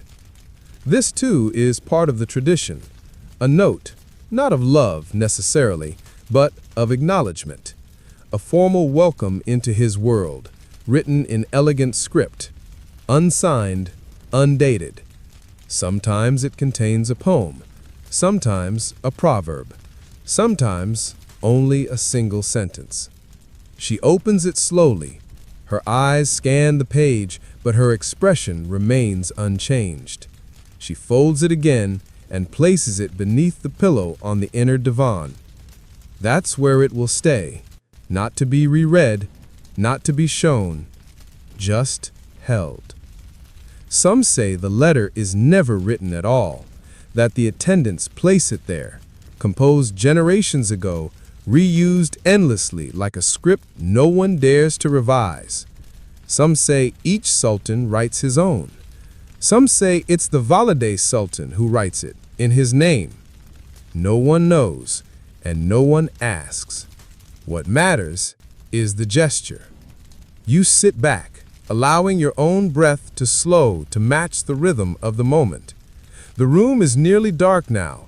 Only the last curls of waxy smoke rise from the candle. Somewhere in the distance, you hear the soft sweep of a broom in a hallway. The palace prepares for a new day. But here, in this inner sanctum, a new role has begun. Not with vows, not with celebration, but with a ribbon, a mirror, and a line of handwriting that may or may not be genuine. The real wedding, it seems, begins in the quiet. Not when the guests applaud, not when the clerics recite contracts, not when the dowry arrives or the bed is made, but here, alone, unseen, when a girl becomes something else. Not yet a queen, not yet a mother, but something in between. And as you rise and tiptoe from the room, you understand what no historian could quite capture. The harem's true power was not in its gold, or its guards, or its rules. It was in its silence, in the spaces between events, in the ceremonies that happened after everyone else had already stopped watching. You step back into the corridor, and the curtain falls closed behind you. The palace awakens with its usual careful choreography. Servants sweeping without lifting too much dust, eunuchs whispering messages rather than delivering them loud, and cooks preparing breakfast trays so balanced they look more like geometry than cuisine. But somewhere deep in the harem, past the fountains and inner gardens, the air feels a little different. Still calm, still quiet, but carrying a faint undercurrent of promotion. Because today, she is no longer just a girl, no longer just the Sultan's bride. Today, she is recognized as a kadın. The term is simple enough. It means woman in Turkish. But in the Ottoman imperial hierarchy, kadın is not just woman, it's the woman. One of a small number of official consorts, distinct from the many nameless concubines who might serve the palace for years and never rise above the rank of kariye. To be named a kadın is to be entered, quietly and irrevocably, into the machinery of dynastic politics. And you are here to see how that transformation is made, not with applause, but with curtains, corridors, and protocol. It begins not with a celebration, but with a change of address. You follow two attendants, older women who walk like they've been carrying secrets for decades, as they lead you through the harem's labyrinth. There are no signs here, of course, and yet everyone knows exactly where they're going. You pass rows of doors, each nearly identical, polished wood, a brass handle, perhaps a colored ribbon tied around a knob to indicate rank. And then you arrive at one that's slightly different. The door to the Khadan's new quarters is taller. Its frame is inlaid with mother of pearl. A thin line of turquoise tile runs along the bottom, just enough to be noticed, not enough to feel ostentatious. The attendants open it with deliberate care, revealing a suite that is still quiet, but unmistakably elevated. Inside, the room is familiar in design: divan, low tables, carpets, wall hangings, but the materials are finer, and the space more spacious. There are 2 extra lamps, a larger mirror, a private bathing alcove with heated marble flooring, and most telling of all, a second entrance, one that leads directly to the gallery above the imperial audience chamber. From now on, she will be able to observe the Sultan's councils. Not participate, of course, but to see is to know, and to know is to influence. You watch as the Khadan, yes, it feels right to call her that now, enters the room. She says nothing, but her eyes scan every corner with a quiet awareness. She notes the placement of the incense tray, the arrangement of the cushions, the curtain tiebacks. She touches nothing yet. This is the first act of occupation, observation. Historians still argue whether the elevation to Khadan came solely from the Sultan's favor or whether the Valide Sultan had the final say. The truth, as usual, lies somewhere in the space between male decision and maternal orchestration. A concubine might be beloved, but unless she was politically useful, strategically quiet, and maternally promising, she would remain behind the screens. To be made a Khadan required more than beauty. It required balance. As you watch the room settle into its new life, a series of quiet arrivals begins. First, 2 seamstresses bearing updated garments. The robes are heavier now, the colors richer, the embroidery more intricate. Next, a scribe arrives with a new legend. The Khadan will now have her own household records. A young boy places a sealed box beside the divan. It contains her new jewelry set, including a ring bearing the imperial seal. It is not to be worn outside, of course, but simply possessed. Possession, in this palace, is its own kind of declaration. But the most significant change happens just before noon. A eunuch appears at the door.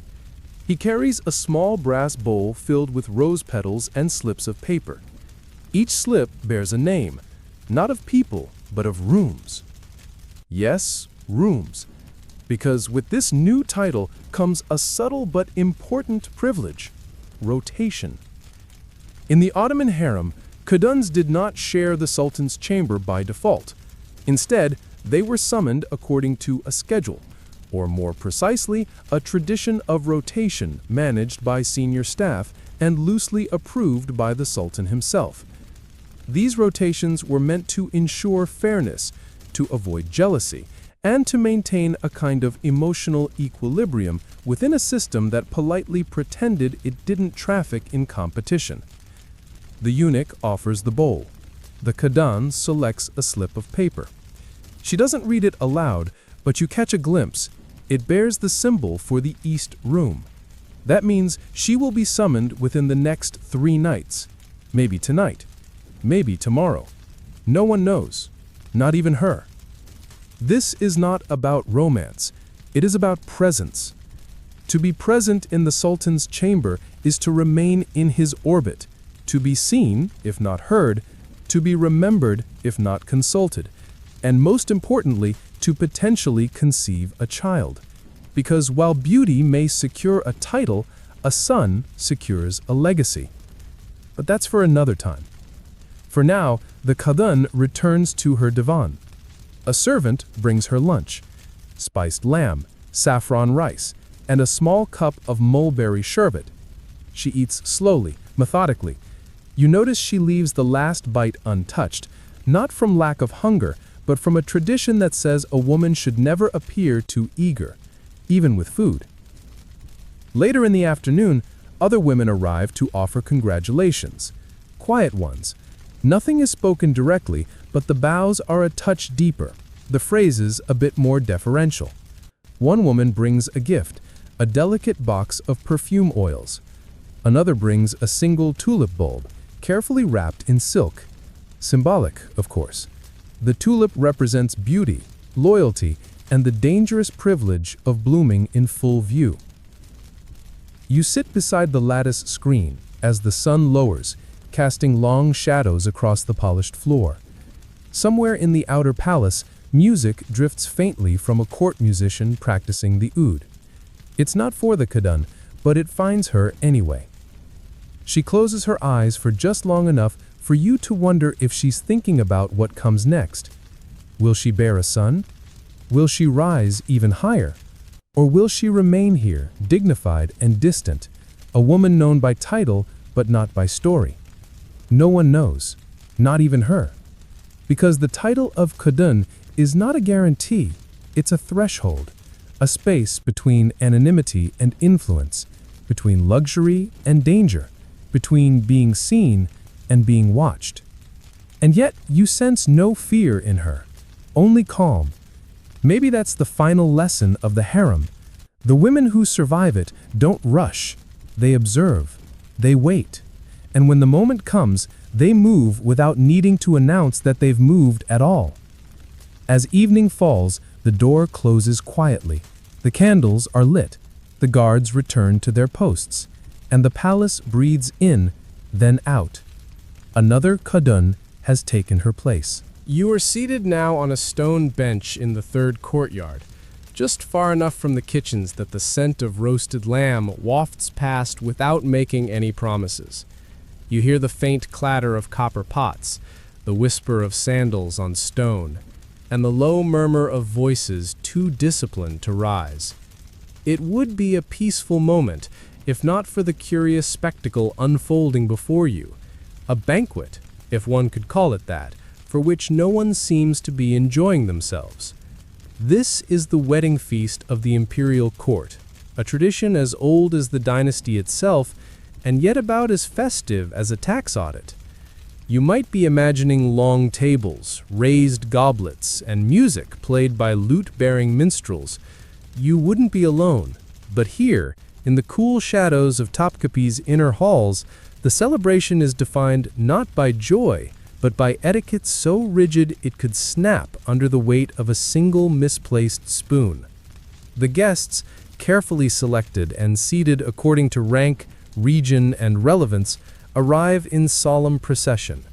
Their garments are splendid, yes, silks embroidered with gold, turbans wrapped in multiple layers, rings that glint like starlight, but their expressions? Utterly neutral, not a smile among them. They sit in assigned places, eyes lowered, backs straight, hands folded like school children waiting to be told when they may blink. The food is served not all at once, but in waves. Dozens of eunuchs glide through the room, balancing trays with supernatural precision, each bearing delicacies fit for emperors. Lamb stewed with cinnamon and apricots, stuffed grape leaves, almond sherbets chilled with snow from Mount Uluda, roasted chestnuts glazed with honey and clove. And yet, no one eats. Not immediately. Because to eat too soon is to seem greedy. To comment on the food is to overstep. To drop a morsel is to commit a diplomatic incident. So they sit, hands in laps, looking respectfully at the lamb. Eventually, a signal is given, a subtle nod from a senior official seated near the wall. Forks are lifted, carefully. Fingers pinch cautiously. Bread is broken silently. Chewing, it seems, is to be performed with the same gravity as a legal decree. You feel a kind of second-hand stage fright just watching. Historians still argue about the purpose of these feasts. Were they celebrations or tests? Perhaps both. The food was not merely nourishment, it was a performance medium, a way for the court to observe how one conducted oneself when offered abundance. Did the guest eat slowly? Did he pause between bites? Did he leave just enough on the plate to appear satisfied but not indulgent? And then there was the rule of silence. Yes, silence. No conversation was permitted at the imperial wedding feast. Not about the wedding, not about the weather, not even about the quality of the lamb, which, let's be honest, is probably fantastic.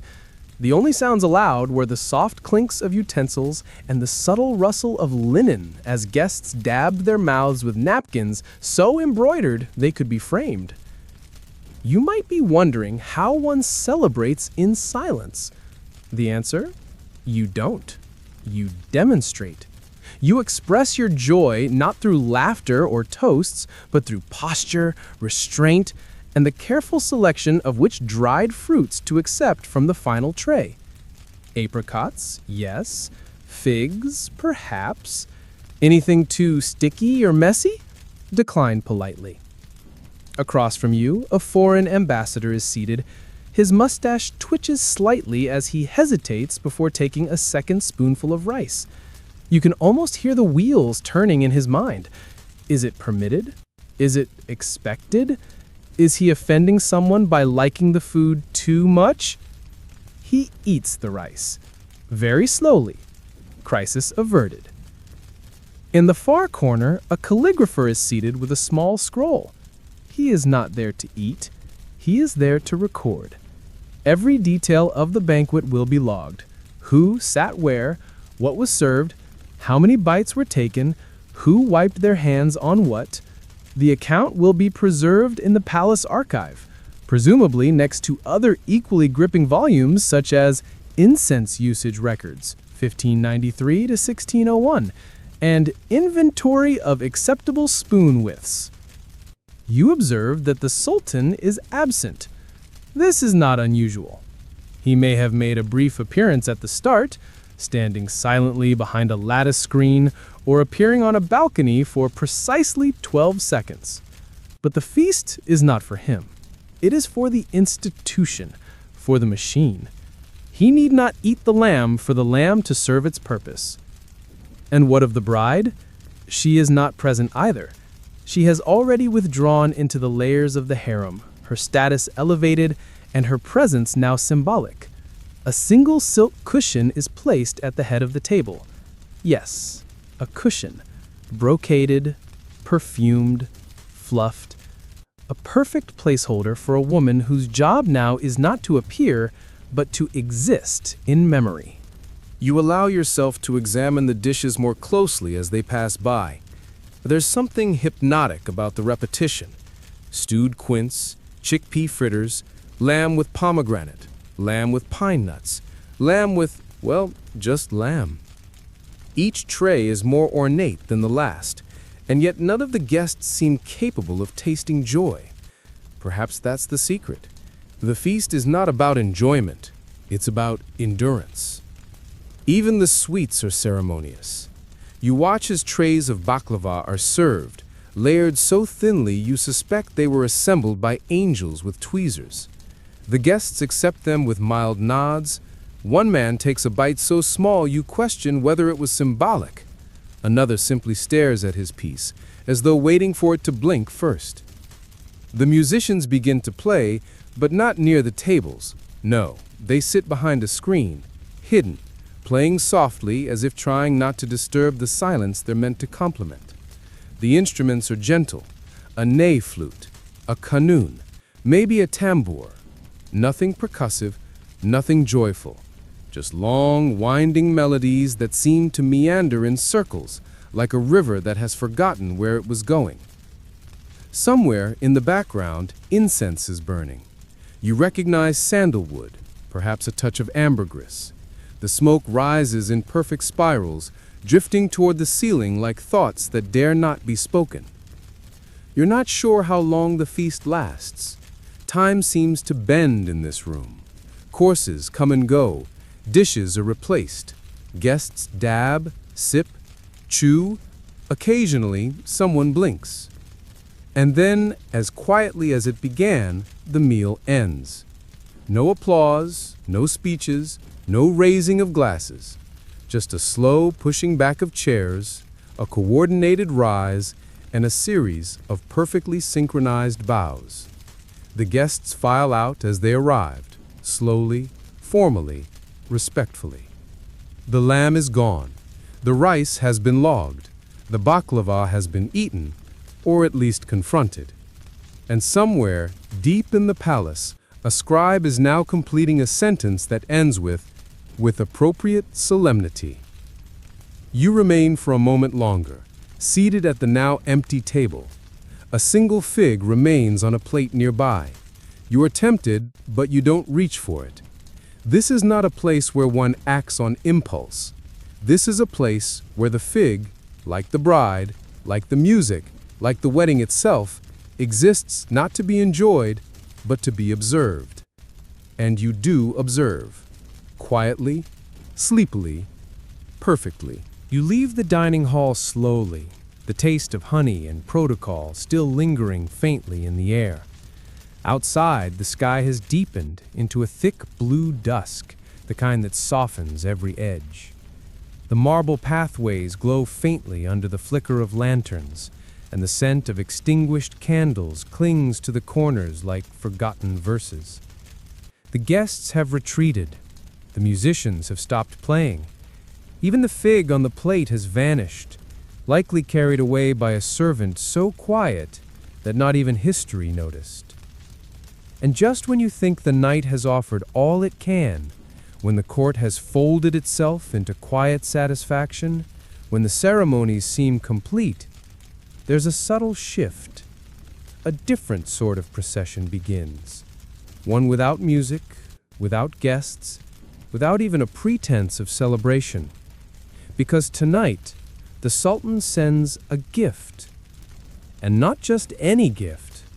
Tonight, the wedding gifts include weapons. You weren't expecting that. Understandable. Most wedding traditions across the globe lean toward things like jewelry, textiles, horses, and the occasional mildly oversized fruit basket. But in the Ottoman court, gifts were not simply decorative. They were political signals, layered with meaning, drenched in intent. And sometimes, that intent arrived wrapped in velvet and sharpened at the edges. You follow the eunuchs as they carry a long cloth-covered bundle into one of the formal salons. The room is dimly lit, with patterned cushions lining the walls and carved wooden screens standing in the corners like silent witnesses.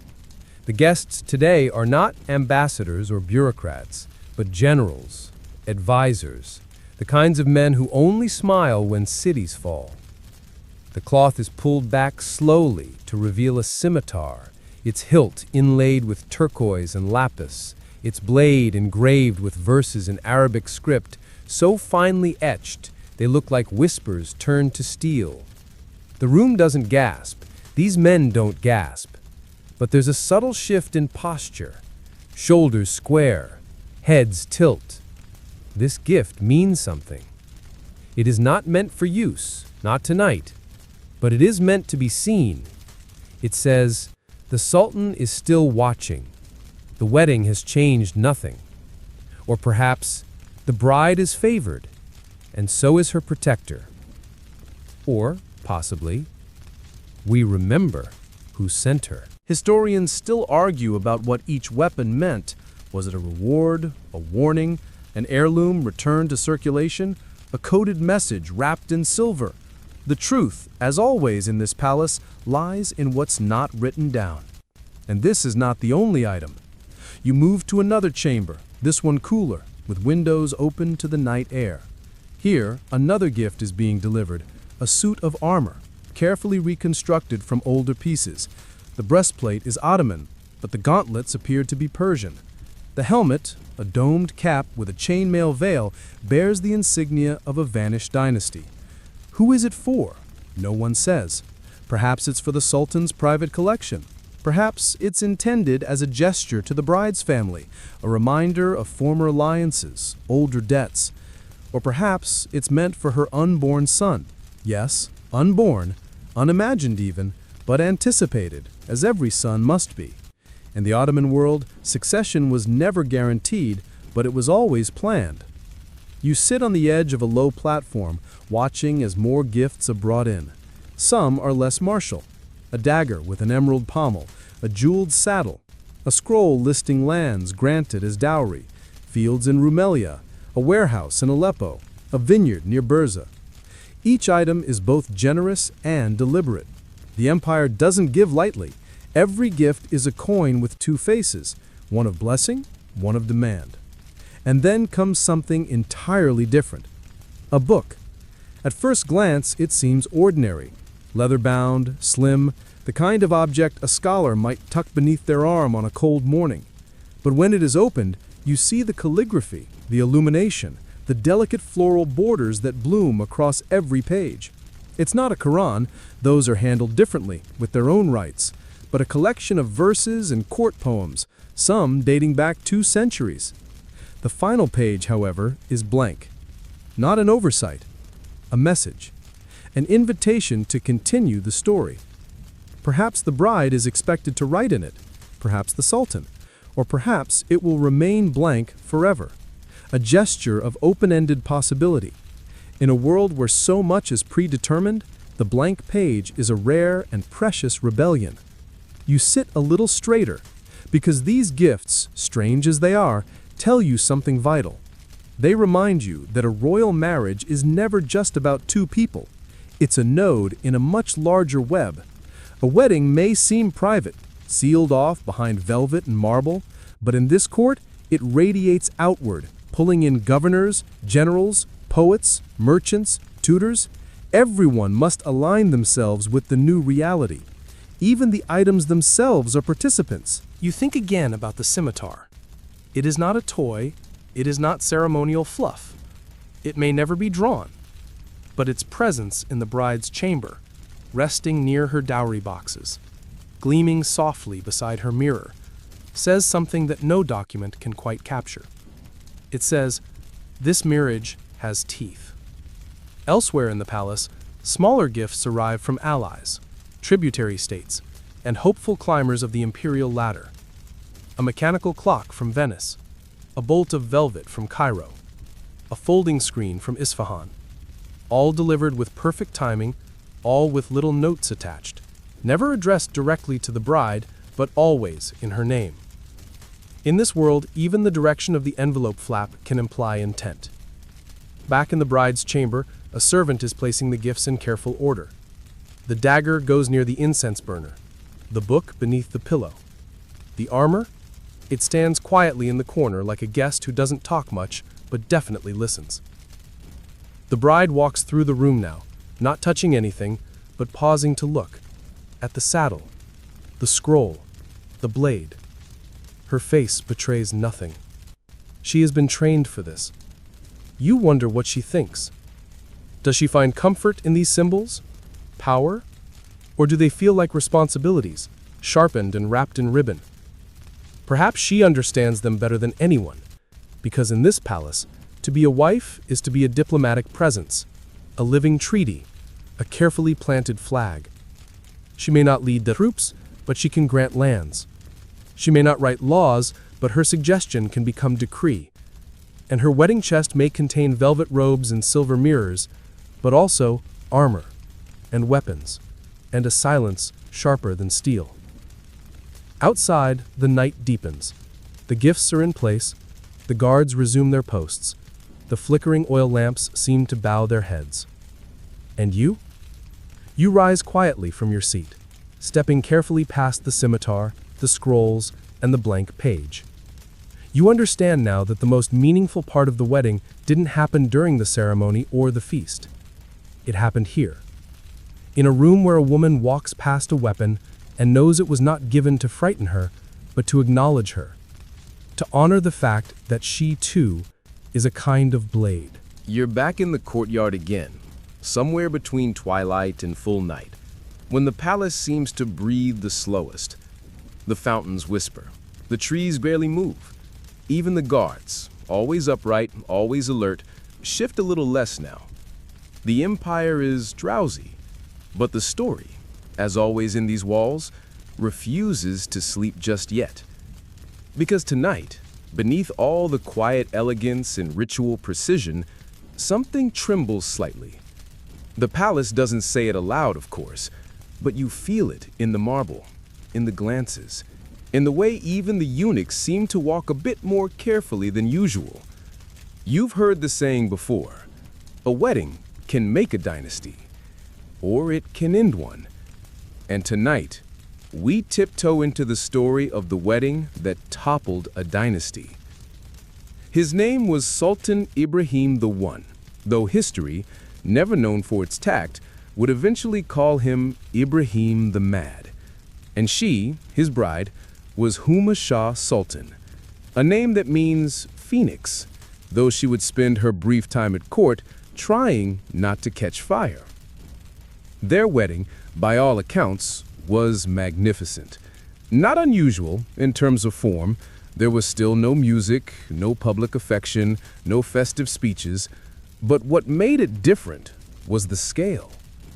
It was as if someone had taken all the usual palace restraint and quietly asked, but what if gold? The wedding gifts doubled. The feast tripled. The number of camels carrying her dowry, an estimated 93. Historians still argue if it was 93 or 96, because, you see, 3 camels can be the difference between opulence and lunacy.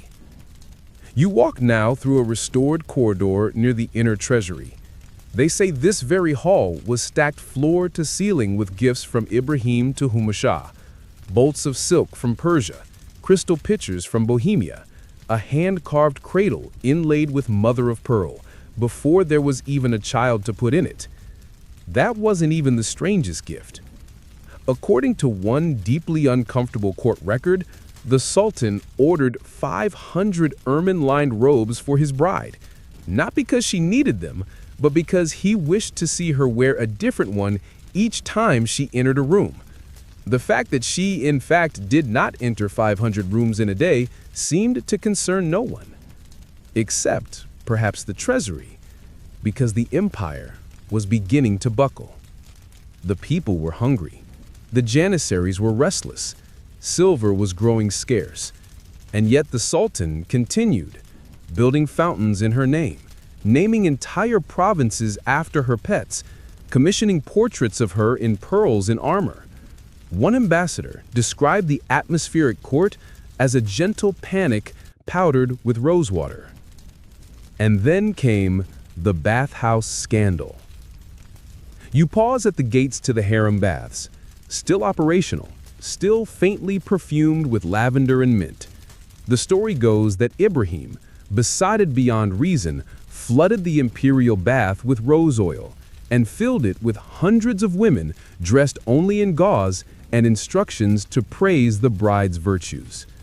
Whether it happened exactly like that, no one knows, but the whispers were enough. And in this empire, sometimes whispers are louder than trumpets. The Validi Sultan, Kosum, Ibrahim's own mother and once the most powerful woman in the empire, began to grow concerned, not for the girl, but for the realm. She had seen sultans fall before. She knew the signs, the opulence, the delusion, the dismissal of counsel. She began to gather allies. Meanwhile, Huma Shah Sultan remained serene, composed. Perhaps she understood that her beauty was both shield and target. Perhaps she believed her role was to absorb affection like a sponge and say nothing when squeezed. Or perhaps she was simply surviving, in the only way a woman in her position could, by playing a role so perfectly that no one could accuse her of writing the script. But the script was about to turn. You pass the divan chamber now, where viziers once argued beneath painted domes. On one late summer morning, they gathered in secret, summoned not by trumpets, but by glances and couriers who walked too quickly. The decision was quiet. There was no rebellion, no march. Just an agreement. The Sultan had to go. It was not a coup in the dramatic sense, No banners, no swords drawn in hallways. Just a sudden absence.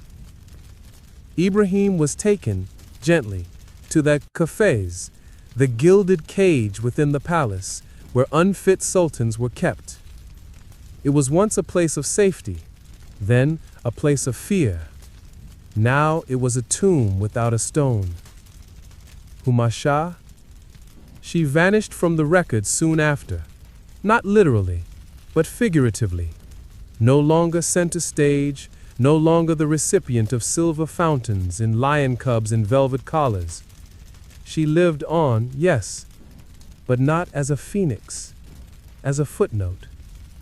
You sit in the courtyard and look up at the sky, dark now, spangled with stars that do not care about dynasties. You think about how a marriage, an arrangement of silken signatures, can become the thread that unravels everything. Historians still argue how much of the fall was her fault. The most generous say she was a victim of her husband's obsession. The harshest call her a siren cloaked in jewels. The truth? Probably neither. Probably both. Probably irrelevant to those who starved while the camels kept arriving. You rise slowly and walk past the fountain built in her name, now dry, its basin filled with leaves. No plaque marks it, no tribute. Just another part of the palace that remembers without explaining. Because here, memory is not written on marble.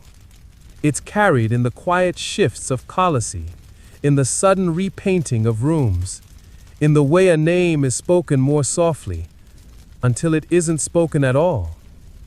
And perhaps that's the deepest lesson of the Ottoman wedding. Not every union brings peace, not every bride brings blessing, and not every story ends with a cradle and a crown. Sometimes it ends with silence, sometimes with 500 robes and a nation on the edge, sometimes with a wedding that was too loud for a world built entirely on whispers. You've circled the palace many times by now, haven't you? You've wandered through silk-draped chambers, whispered past closed doors, and sat quietly as marriage after marriage unfolded like a scroll. And still, the story deepens, because in the Ottoman palace, no union, no matter how private, was ever truly between just two people. You are beginning to see the pattern. The Sultan may be the head of the empire. The bride may carry the perfume of ceremony. But beneath them both, silently guiding the current, is a third presence, always watching, always calculating, always there. She is the Valide Sultan, the mother of the reigning Sultan. And tonight, we step into her world. You move now into the upper chambers of the harem, into a quieter wing where the carpets are thicker, the guards more discreet, and the air smells faintly of clove, rosewater, and authority. This is her domain. She doesn't hold court. She doesn't issue decrees from a gilded throne. She doesn't need to, because she controls the rhythm of everything. It was often said that the Valide Sultan made more vows than any bride. Not vows to love or obey, but to uphold, to orchestrate, to ensure. She was the guardian of lineage, the keeper of equilibrium, the final seal on every imperial wedding contract. And if you think her job ended with selecting a bride, you underestimate her entirely. You arrive at her chambers just as a small delegation enters. They are not here to gossip. They are here for audience. A vizier, a palace physician, a tutor of one of the younger princes. Each bows deeply, waiting to be acknowledged. She is seated at the far end of the room, on a divan that is less opulent than you might expect, No mountain of pillows, no towering crown, just a shawl draped over her knees, a coffee set at her elbow, and a gaze that can slice a man in half without a sound. The men speak softly, updates mostly, shipments arriving from Egypt, a murmur about unrest among the Janissaries, a polite request for her blessing on a tax reform. She listens, says little, and then offers her decisions in clipped, quiet tones. But then comes the topic she's really here for, the wedding. They ask how she finds the bride. She pauses, just long enough to make them sweat, then nods once. She's suitable. A phrase that, in this context, carries the weight of 1,000 contracts. With that word, the bride is protected. Her status is stable. For now. Historians still argue over the true power of the Valide Sultan. Was she a shadow ruler, a symbolic matriarch, or something in between? What's certain is this: no bride rose without her consent, and no bride stayed without her favor. You follow her later in the evening as she walks through a side corridor, trailed by only 2 attendants. She does not rush, she does not stop. Her presence is a signal in itself. Behind one curtain, a concubine straightens her robe. Behind another, an attendant hurriedly adjusts the angle of a lamp. No one knows exactly where the valide will appear, so everyone is always half prepared. It's a strategy, and it works. You find her next in the schoolroom, a place where younger girls of the harem are taught languages, etiquette, recitation. She sits quietly at the back, watching a girl no older than 10 practice her Ottoman script. The teacher doesn't acknowledge her presence, but her posture straightens noticeably. Why is she here?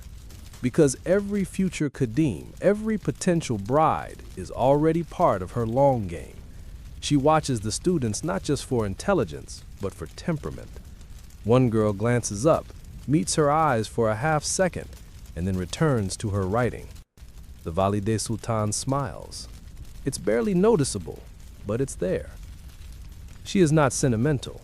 She cannot afford to be. Her son is the Sultan. Her grandchildren may inherit the throne. Her influence is bound not in warmth, but in position.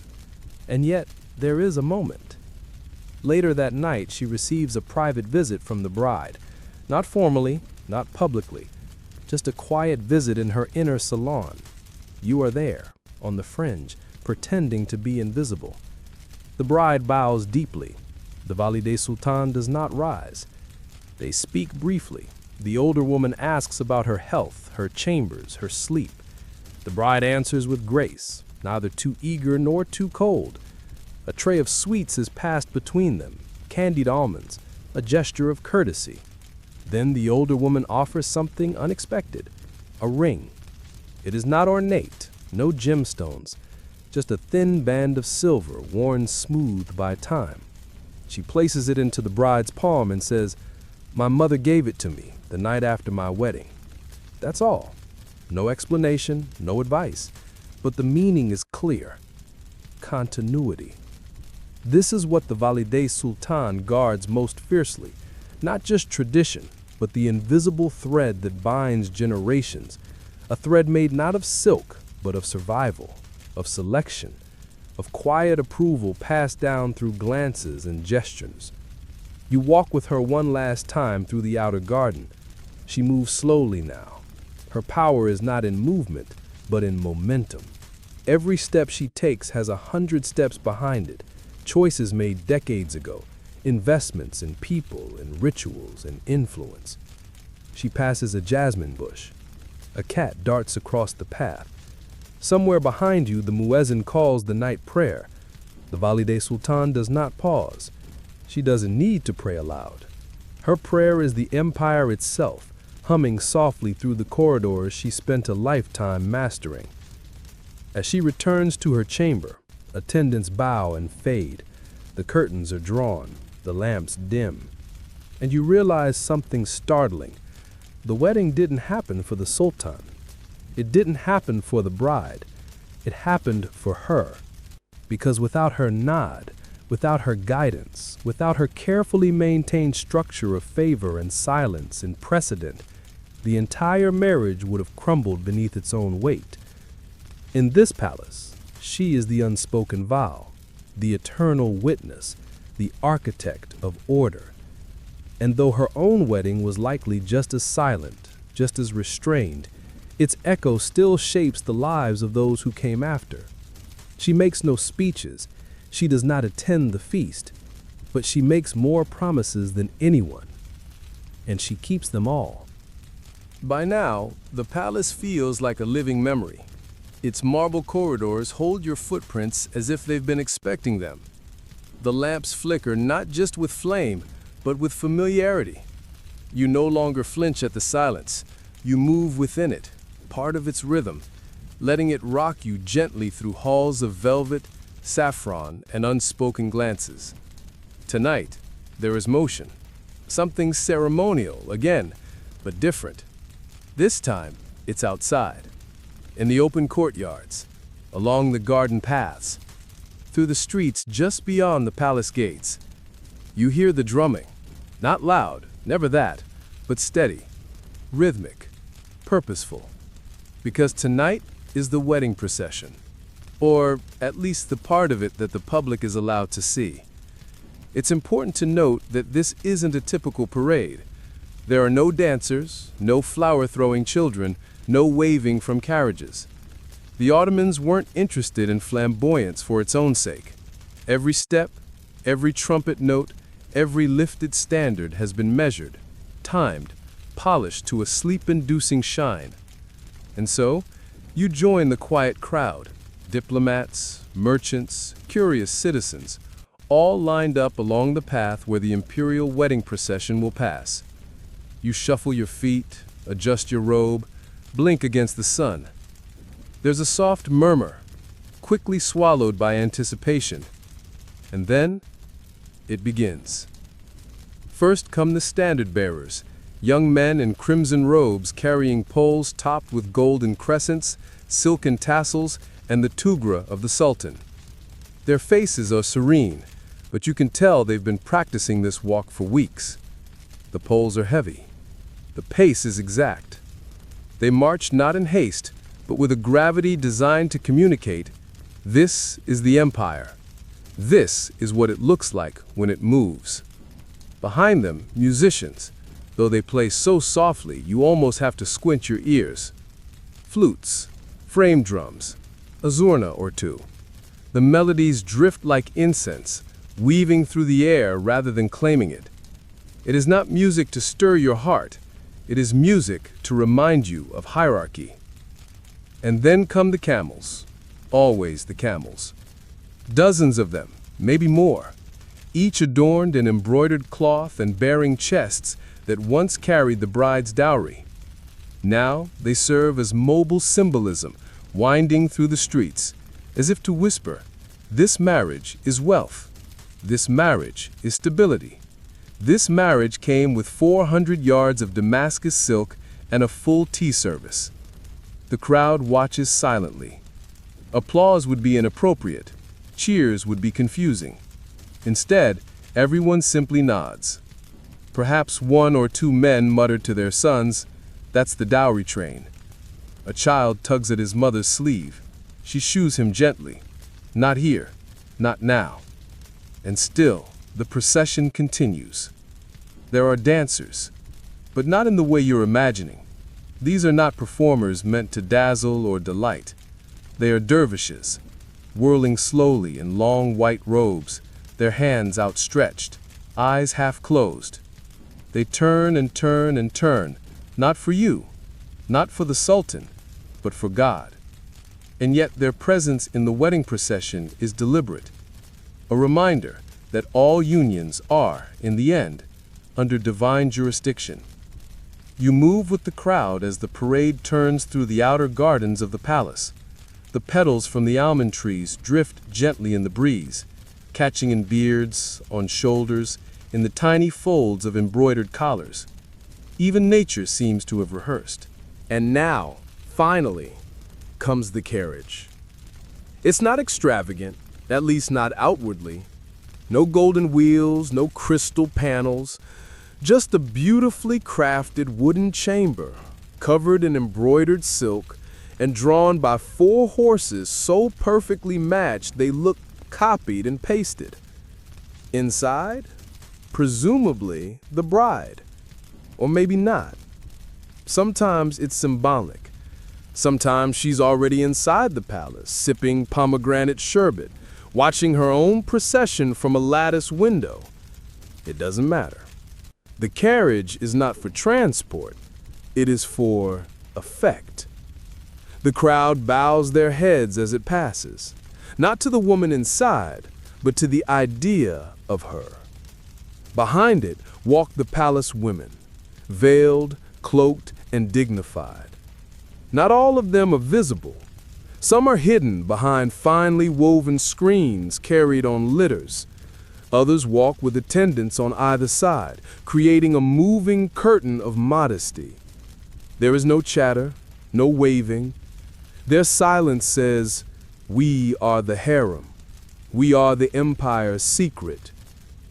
Historians still argue whether the procession ever really went anywhere. Sometimes it circled the outer courtyard and returned to the same gate.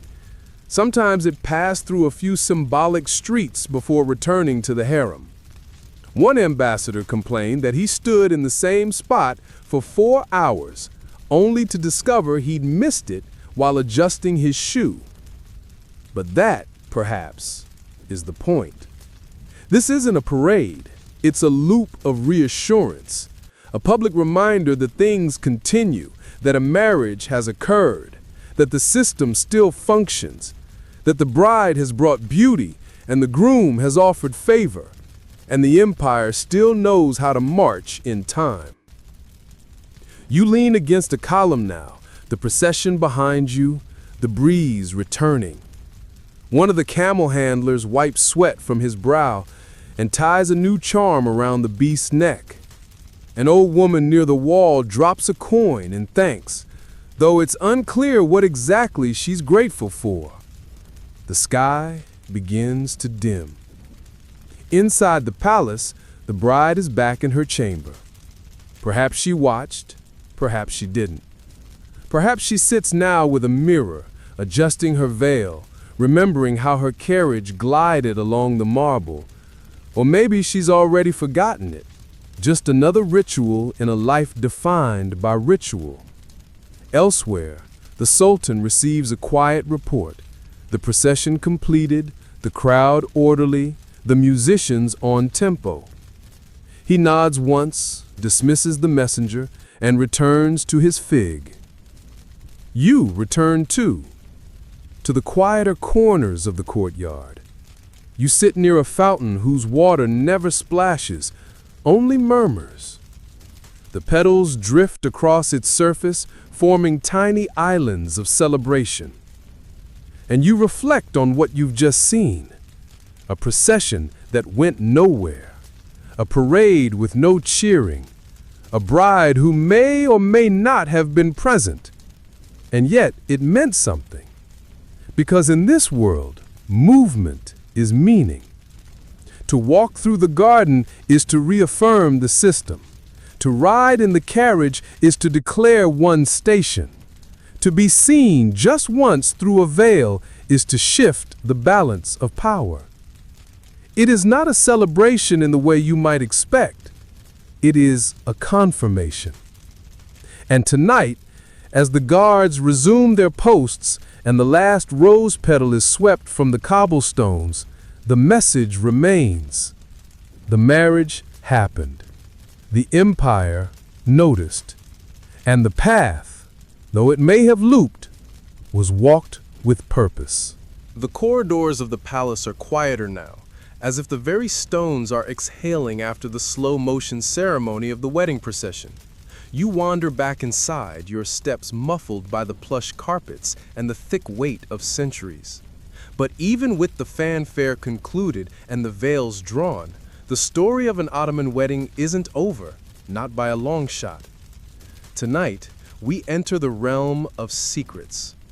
You step into a room filled with drawers, not metaphorical ones, real mahogany drawers stacked in wooden cabinets that line the walls like patient archivists.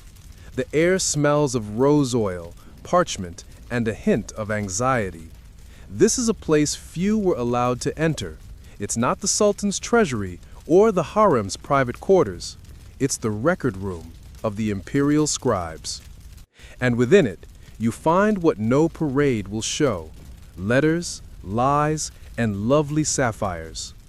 Because not every Ottoman wedding began with a glance and ended in obedience. Sometimes it began with a forged note, or a veiled suggestion, or a gemstone wrapped in silk and slipped into the wrong hand at exactly the right time. You open one drawer and discover dozens of love letters. Some are in exquisite calligraphy, adorned with floral margins and delicate verses in Persian. Others are simpler, hurried, barely legible, clearly dictated by someone who wasn't the actual author. Most weren't written by the bride or the Sultan. Instead, they were crafted by court secretaries, whose job it was to pretend, romantically, eloquently, and frequently. You see, the image of a sultan falling in love with a beautiful concubine at first sight is comforting, cinematic, and mostly fabricated. The reality? Relationships were often strategic, arranged, and massaged into something resembling affection. The letters helped. Imagine this: a young concubine receives a scroll late at night, sealed with the imperial tugra. She reads a poem praising the curve of her eyebrow, the sparkle of her speech, the perfume of her presence, none of which the Sultan has likely ever experienced. But she responds anyway, carefully. Her reply is checked by a senior attendant, edited for tone, and returned to the scribe who will translate it into refined Ottoman Turkish. And so begins a fictional courtship that everyone knows is fictional, but which they all participate in, because it maintains the illusion of romantic legitimacy. Historians still debate whether any of these letters were genuine. Some claim that one of Sultan Suleiman's most famous poems to Hurrem Sultan was written by a court poet, not by the Sultan himself.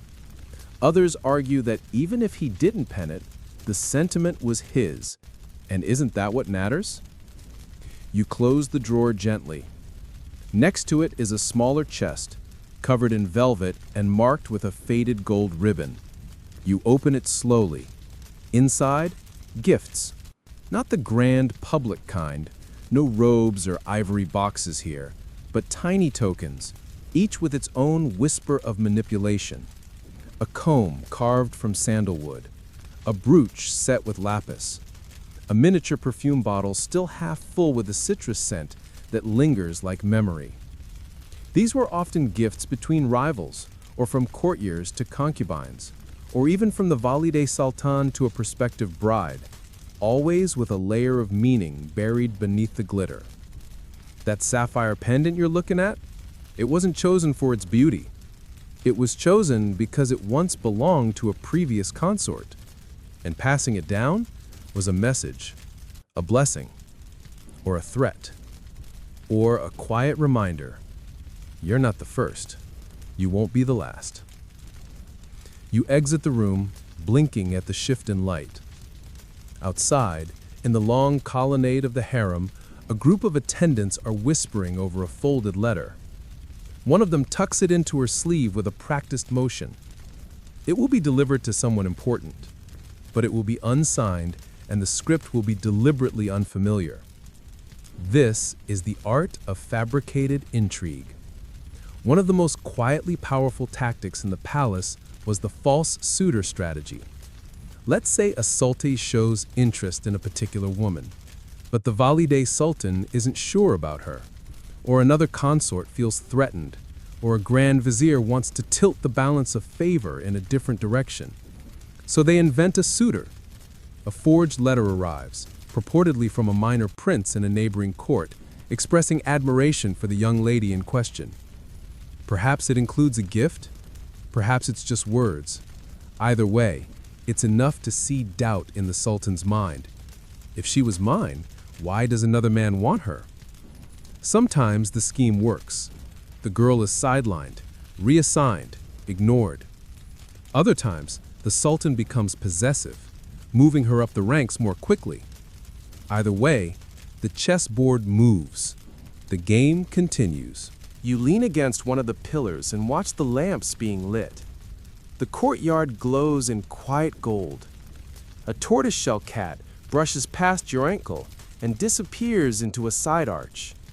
Somewhere, a lute plays, soft, careful, meant only for one set of ears. And through all of this, you realize truth was never the primary currency here. Appearance was. If a bride appeared beloved, she gained influence. If she appeared generous, she attracted allies. If she appeared too ambitious, she attracted enemies. The truth of her feelings, her hopes, even her name, many concubines were renamed upon entering the harem, was secondary to how she was perceived. And jewelry? It was more than ornament. It was messaging. A diamond might say, "You are favored." A string of pearls might say, "You are obedient." A missing necklace might say, "You have fallen from grace." You follow a servant into a smaller gallery near the bathhouse. Along the walls hang miniature portraits of women whose names are mostly lost. Painted in profile, dressed in wedding finery, gaze turned slightly away from the viewer. Each one was, at some point, the center of someone's empire. Each one received letters. Each one gave or accepted a jewel with a meaning that may never be recovered. One portrait catches your eye.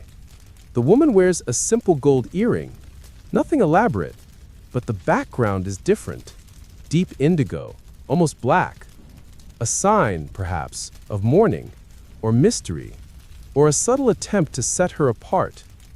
Historians argue about this one.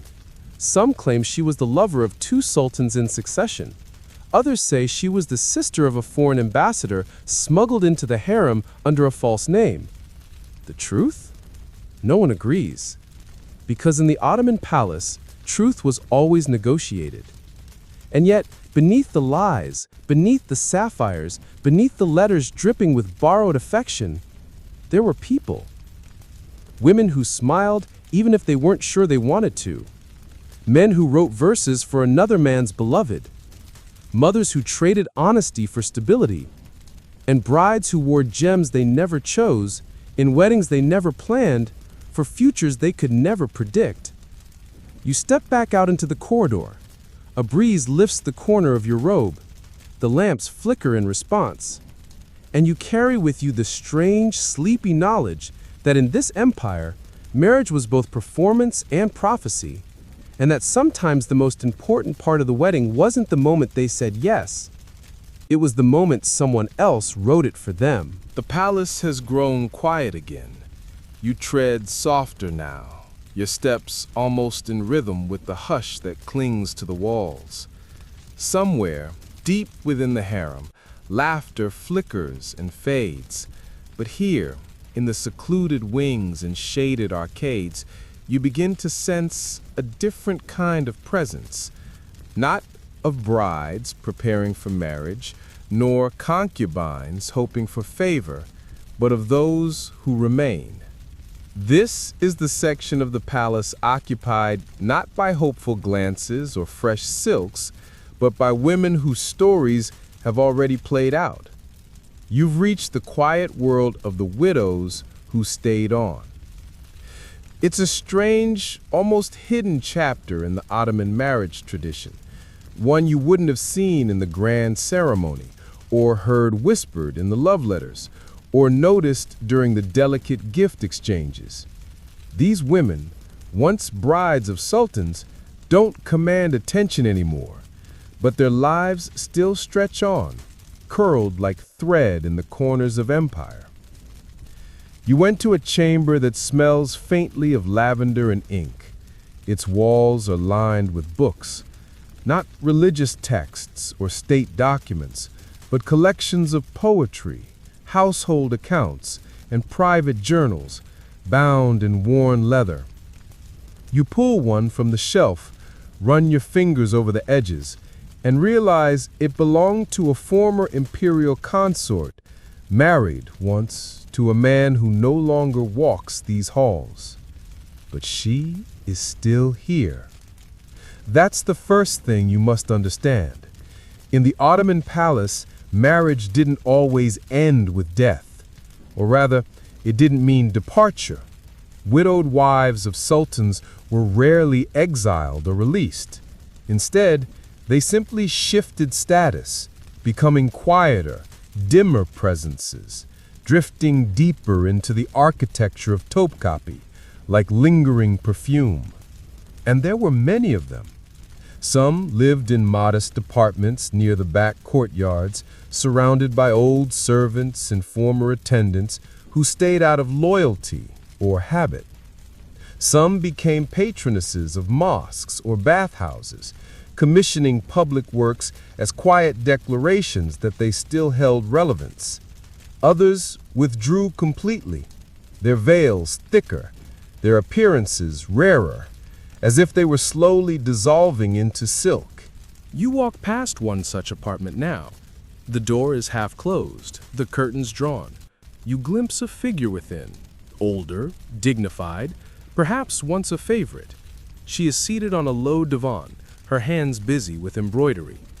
No one disturbs her. No one dares. Historians still argue about what titles these women held.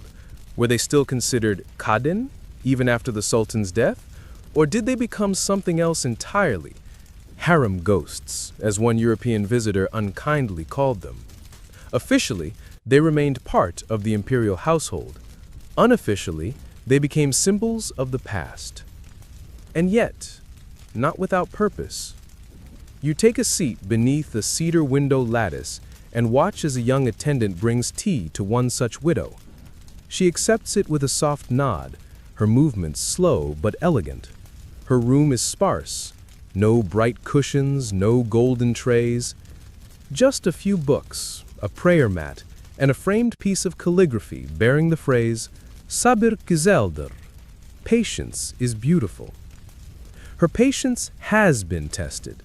She was married to a sultan who reigned only 6 years. His death came swiftly. Fever, or poison, or perhaps political maneuvering disguised as illness. She never remarried. She wasn't allowed. Once a woman had entered the bed of a sultan, she belonged to no other man again.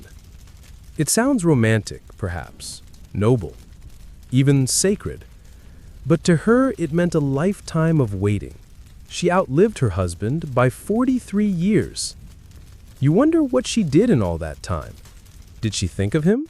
Did she resent the harem? Did she sneak glances at the new brides and recall her own first night? Or did she avoid them entirely? She had power once, briefly, perhaps even influence. But now her realm is a small garden, a quiet cat, and a handful of letters in a box beneath her bed. Another widow lived differently. She took up charity work, arranging monthly distributions of bread and honey to the poor children of Istanbul. Her name still lives on in stone, carved above the arch of a public fountain in Üsküdar. You can visit it today. Few realize she once wore the bridal veil of empire. Others found subtle ways to reassert themselves, sponsoring poets, funding schools, writing letters to foreign courts under assumed names. Even in stillness, they sought to leave a mark. And then there were those who simply endured, watching as new favorites rose and fell, as their names vanished from the ledgers, as their faces grew unfamiliar to the younger generation of servants. They became furniture, one eunuch wrote in his memoirs, beloved but unnoticed, part of the room. You're handed a small fan, embroidered with pale blue feathers. It once belonged to one of these widows, kept for decades in a trunk with her wedding slippers and a portrait miniature of the sultan she married. It's hard to know what the fan meant to her. Was it a token of love? A shield? A memory of when she mattered? You leave the chamber and enter a long covered walkway. The air is cooler here, and the light dappled through carved wooden screens. You notice several small arched doors, each one leading to a different life once tethered to a powerful man. And you begin to see the pattern. These women weren't dismissed. They weren't erased. They were absorbed into the palace. Like ivy growing along a stone wall, their roots ran deep. Some even outlived multiple sultans, watching as sons, grandsons, and great-grandsons ascended the throne. They became silent advisors, family archives in human form. One widow, it is said, was called upon to settle a dispute between the new Valide Sultan and a rebellious consort. She said only one sentence: "I've seen this before." And suddenly, the dispute ended. Wisdom like that doesn't retire. It just speaks less often. And not all were mournful. Some of these women lived long, contented lives. They enjoyed the routine, the gardens, the freedom from court intrigue. They taught younger girls how to avoid trouble, how to bow just enough, how to say everything while speaking nothing at all. You sit with one such woman now, her hands wrapped around a warm glass of apple tea. She hums as she works on a piece of needlework, tiny boats, embroidered on a stretch of ivory cloth. She's making it for no one in particular, just something to pass the time. You ask her, gently, if she remembers her wedding day. She smiles, but doesn't answer. And in that smile is the entire story. The ceremony, the tension, the candlelit chamber, the shift from unknown girl to imperial consort, the years that followed, both jilted and grim, the death, the silence. And now, this. A life still unfolding, quietly, beneath the sound of the palace clocks. Because here's the truth. Ottoman weddings didn't always end with the wedding night. Sometimes they lingered, in letters kept for decades, in rings worn long after the fingers had wrinkled, in rooms passed from widow to widow, each one sleeping where another once dreamt, and in the soft footfalls of a palace that never forgets, but also never quite remembers. The air feels different now. Not colder, not heavier, just quieter. As if the palace, too, knows that we've reached the final corridor in this long, slow walk through veiled rituals and velvet secrets. You've wandered through chambers thick with perfume and protocol, past brides you could not see, and processions that circled back on themselves, always returning to the same ornate gate. But this time, there is no procession. This is the story of the wedding that never happened. And it begins not in the grand halls or gardens, but in a small room tucked away near the back of the palace, behind the spice kitchens, past the marble wash basins, just beside the apartments where the musicians practiced but never played loudly. The door to this room is old, painted once in blue, now faded to a dusty gray. It opens easily, without creak or ceremony.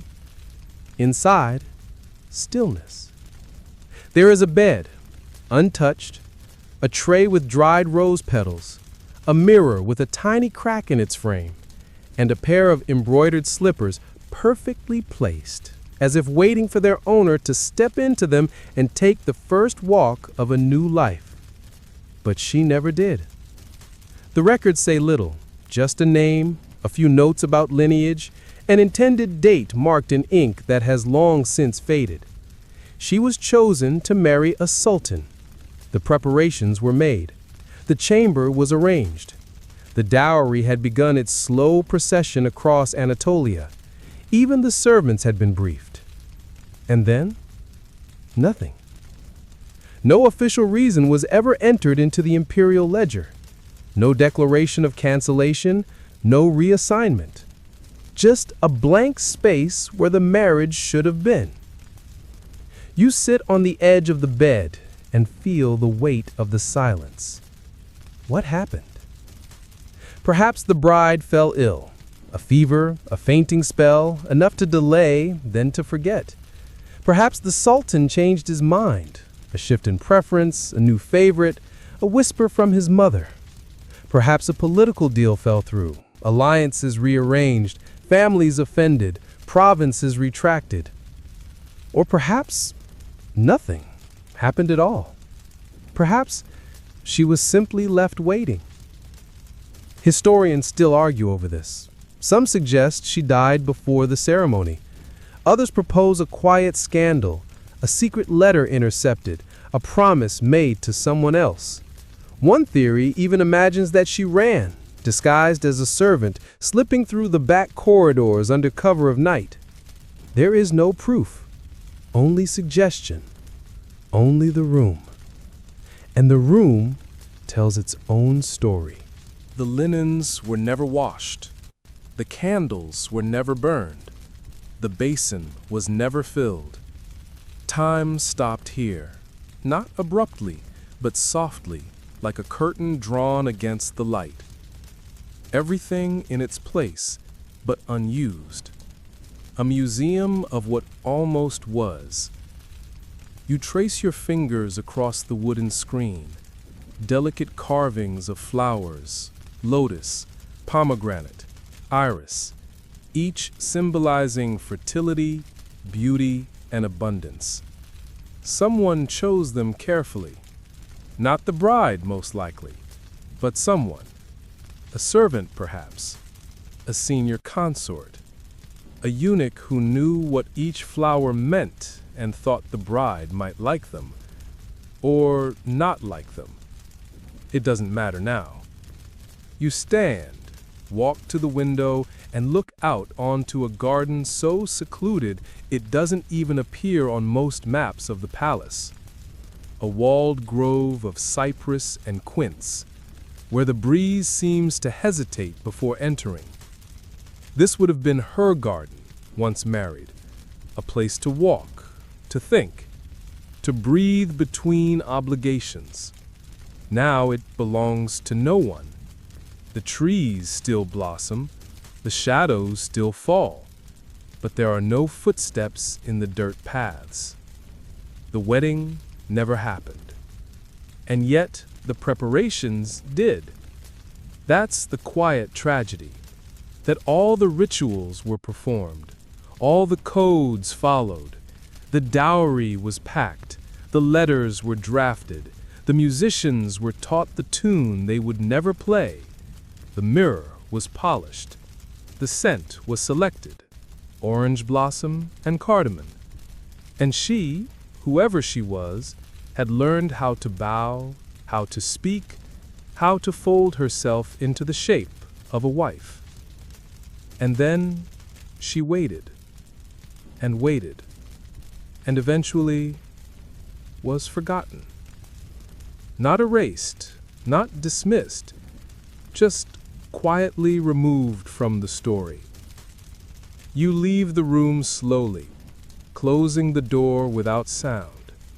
The latch clicks gently into place, like punctuation at the end of an unsent letter. In the corridor, the lamps burn low. A servant walks by, not seeing you, carrying a small vase of fresh mint. Somewhere, a lute plucks a tired tune. And you wonder how many other rooms exist like this one, not empty, but paused. Not haunted, but hollow. Because in the world of Ottoman weddings, the grand ceremonies were only one part of the story. The rest lived in the quiet corners, in the girl who was almost chosen, in the favorite who was replaced, in the bride who married too soon, and in the one who never married at all. These stories aren't in the official records.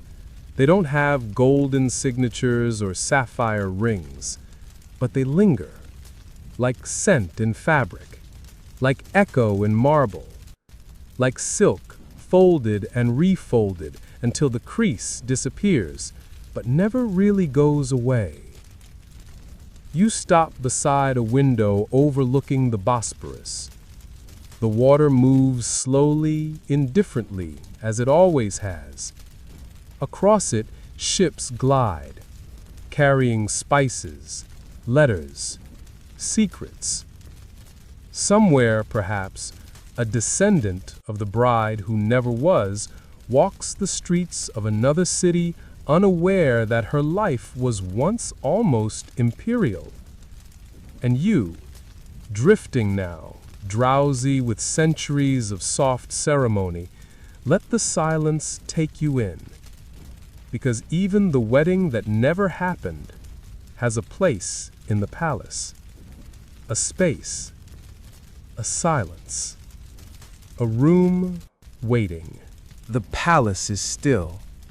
You're no longer walking, just floating now, gently carried by the silence that lives between marble columns and soft flickering lamps. The scent of old incense still lingers in the air, not strong, just enough to remind you that even silence has a memory. Somewhere, distant, a door closes, not with a bang, but a sigh, as if the walls themselves are exhaling after centuries of watching brides enter, sultans retreat, and candles burn low into the blue hours of night. You rest beside a window with no view. The curtains are drawn, the breeze has quieted, and even your thoughts are softer now, rounded, unhurried. The slippers by the door remain untouched. The bed is made, smooth and patient. The mirror reflects nothing but stillness. In this final moment, there are no processions, no dowries or embroidered veils, just the quiet presence of lives once lived, of chambers once prepared, of love letters that were never read aloud. And you, breathing gently as the empire folds itself into sleep. So if your eyes are still open, that's all right. There's nothing left to do. Let the hush wrap around you like silk. Let the shadows settle like velvet. You're safe. You're still. And the story has already ended.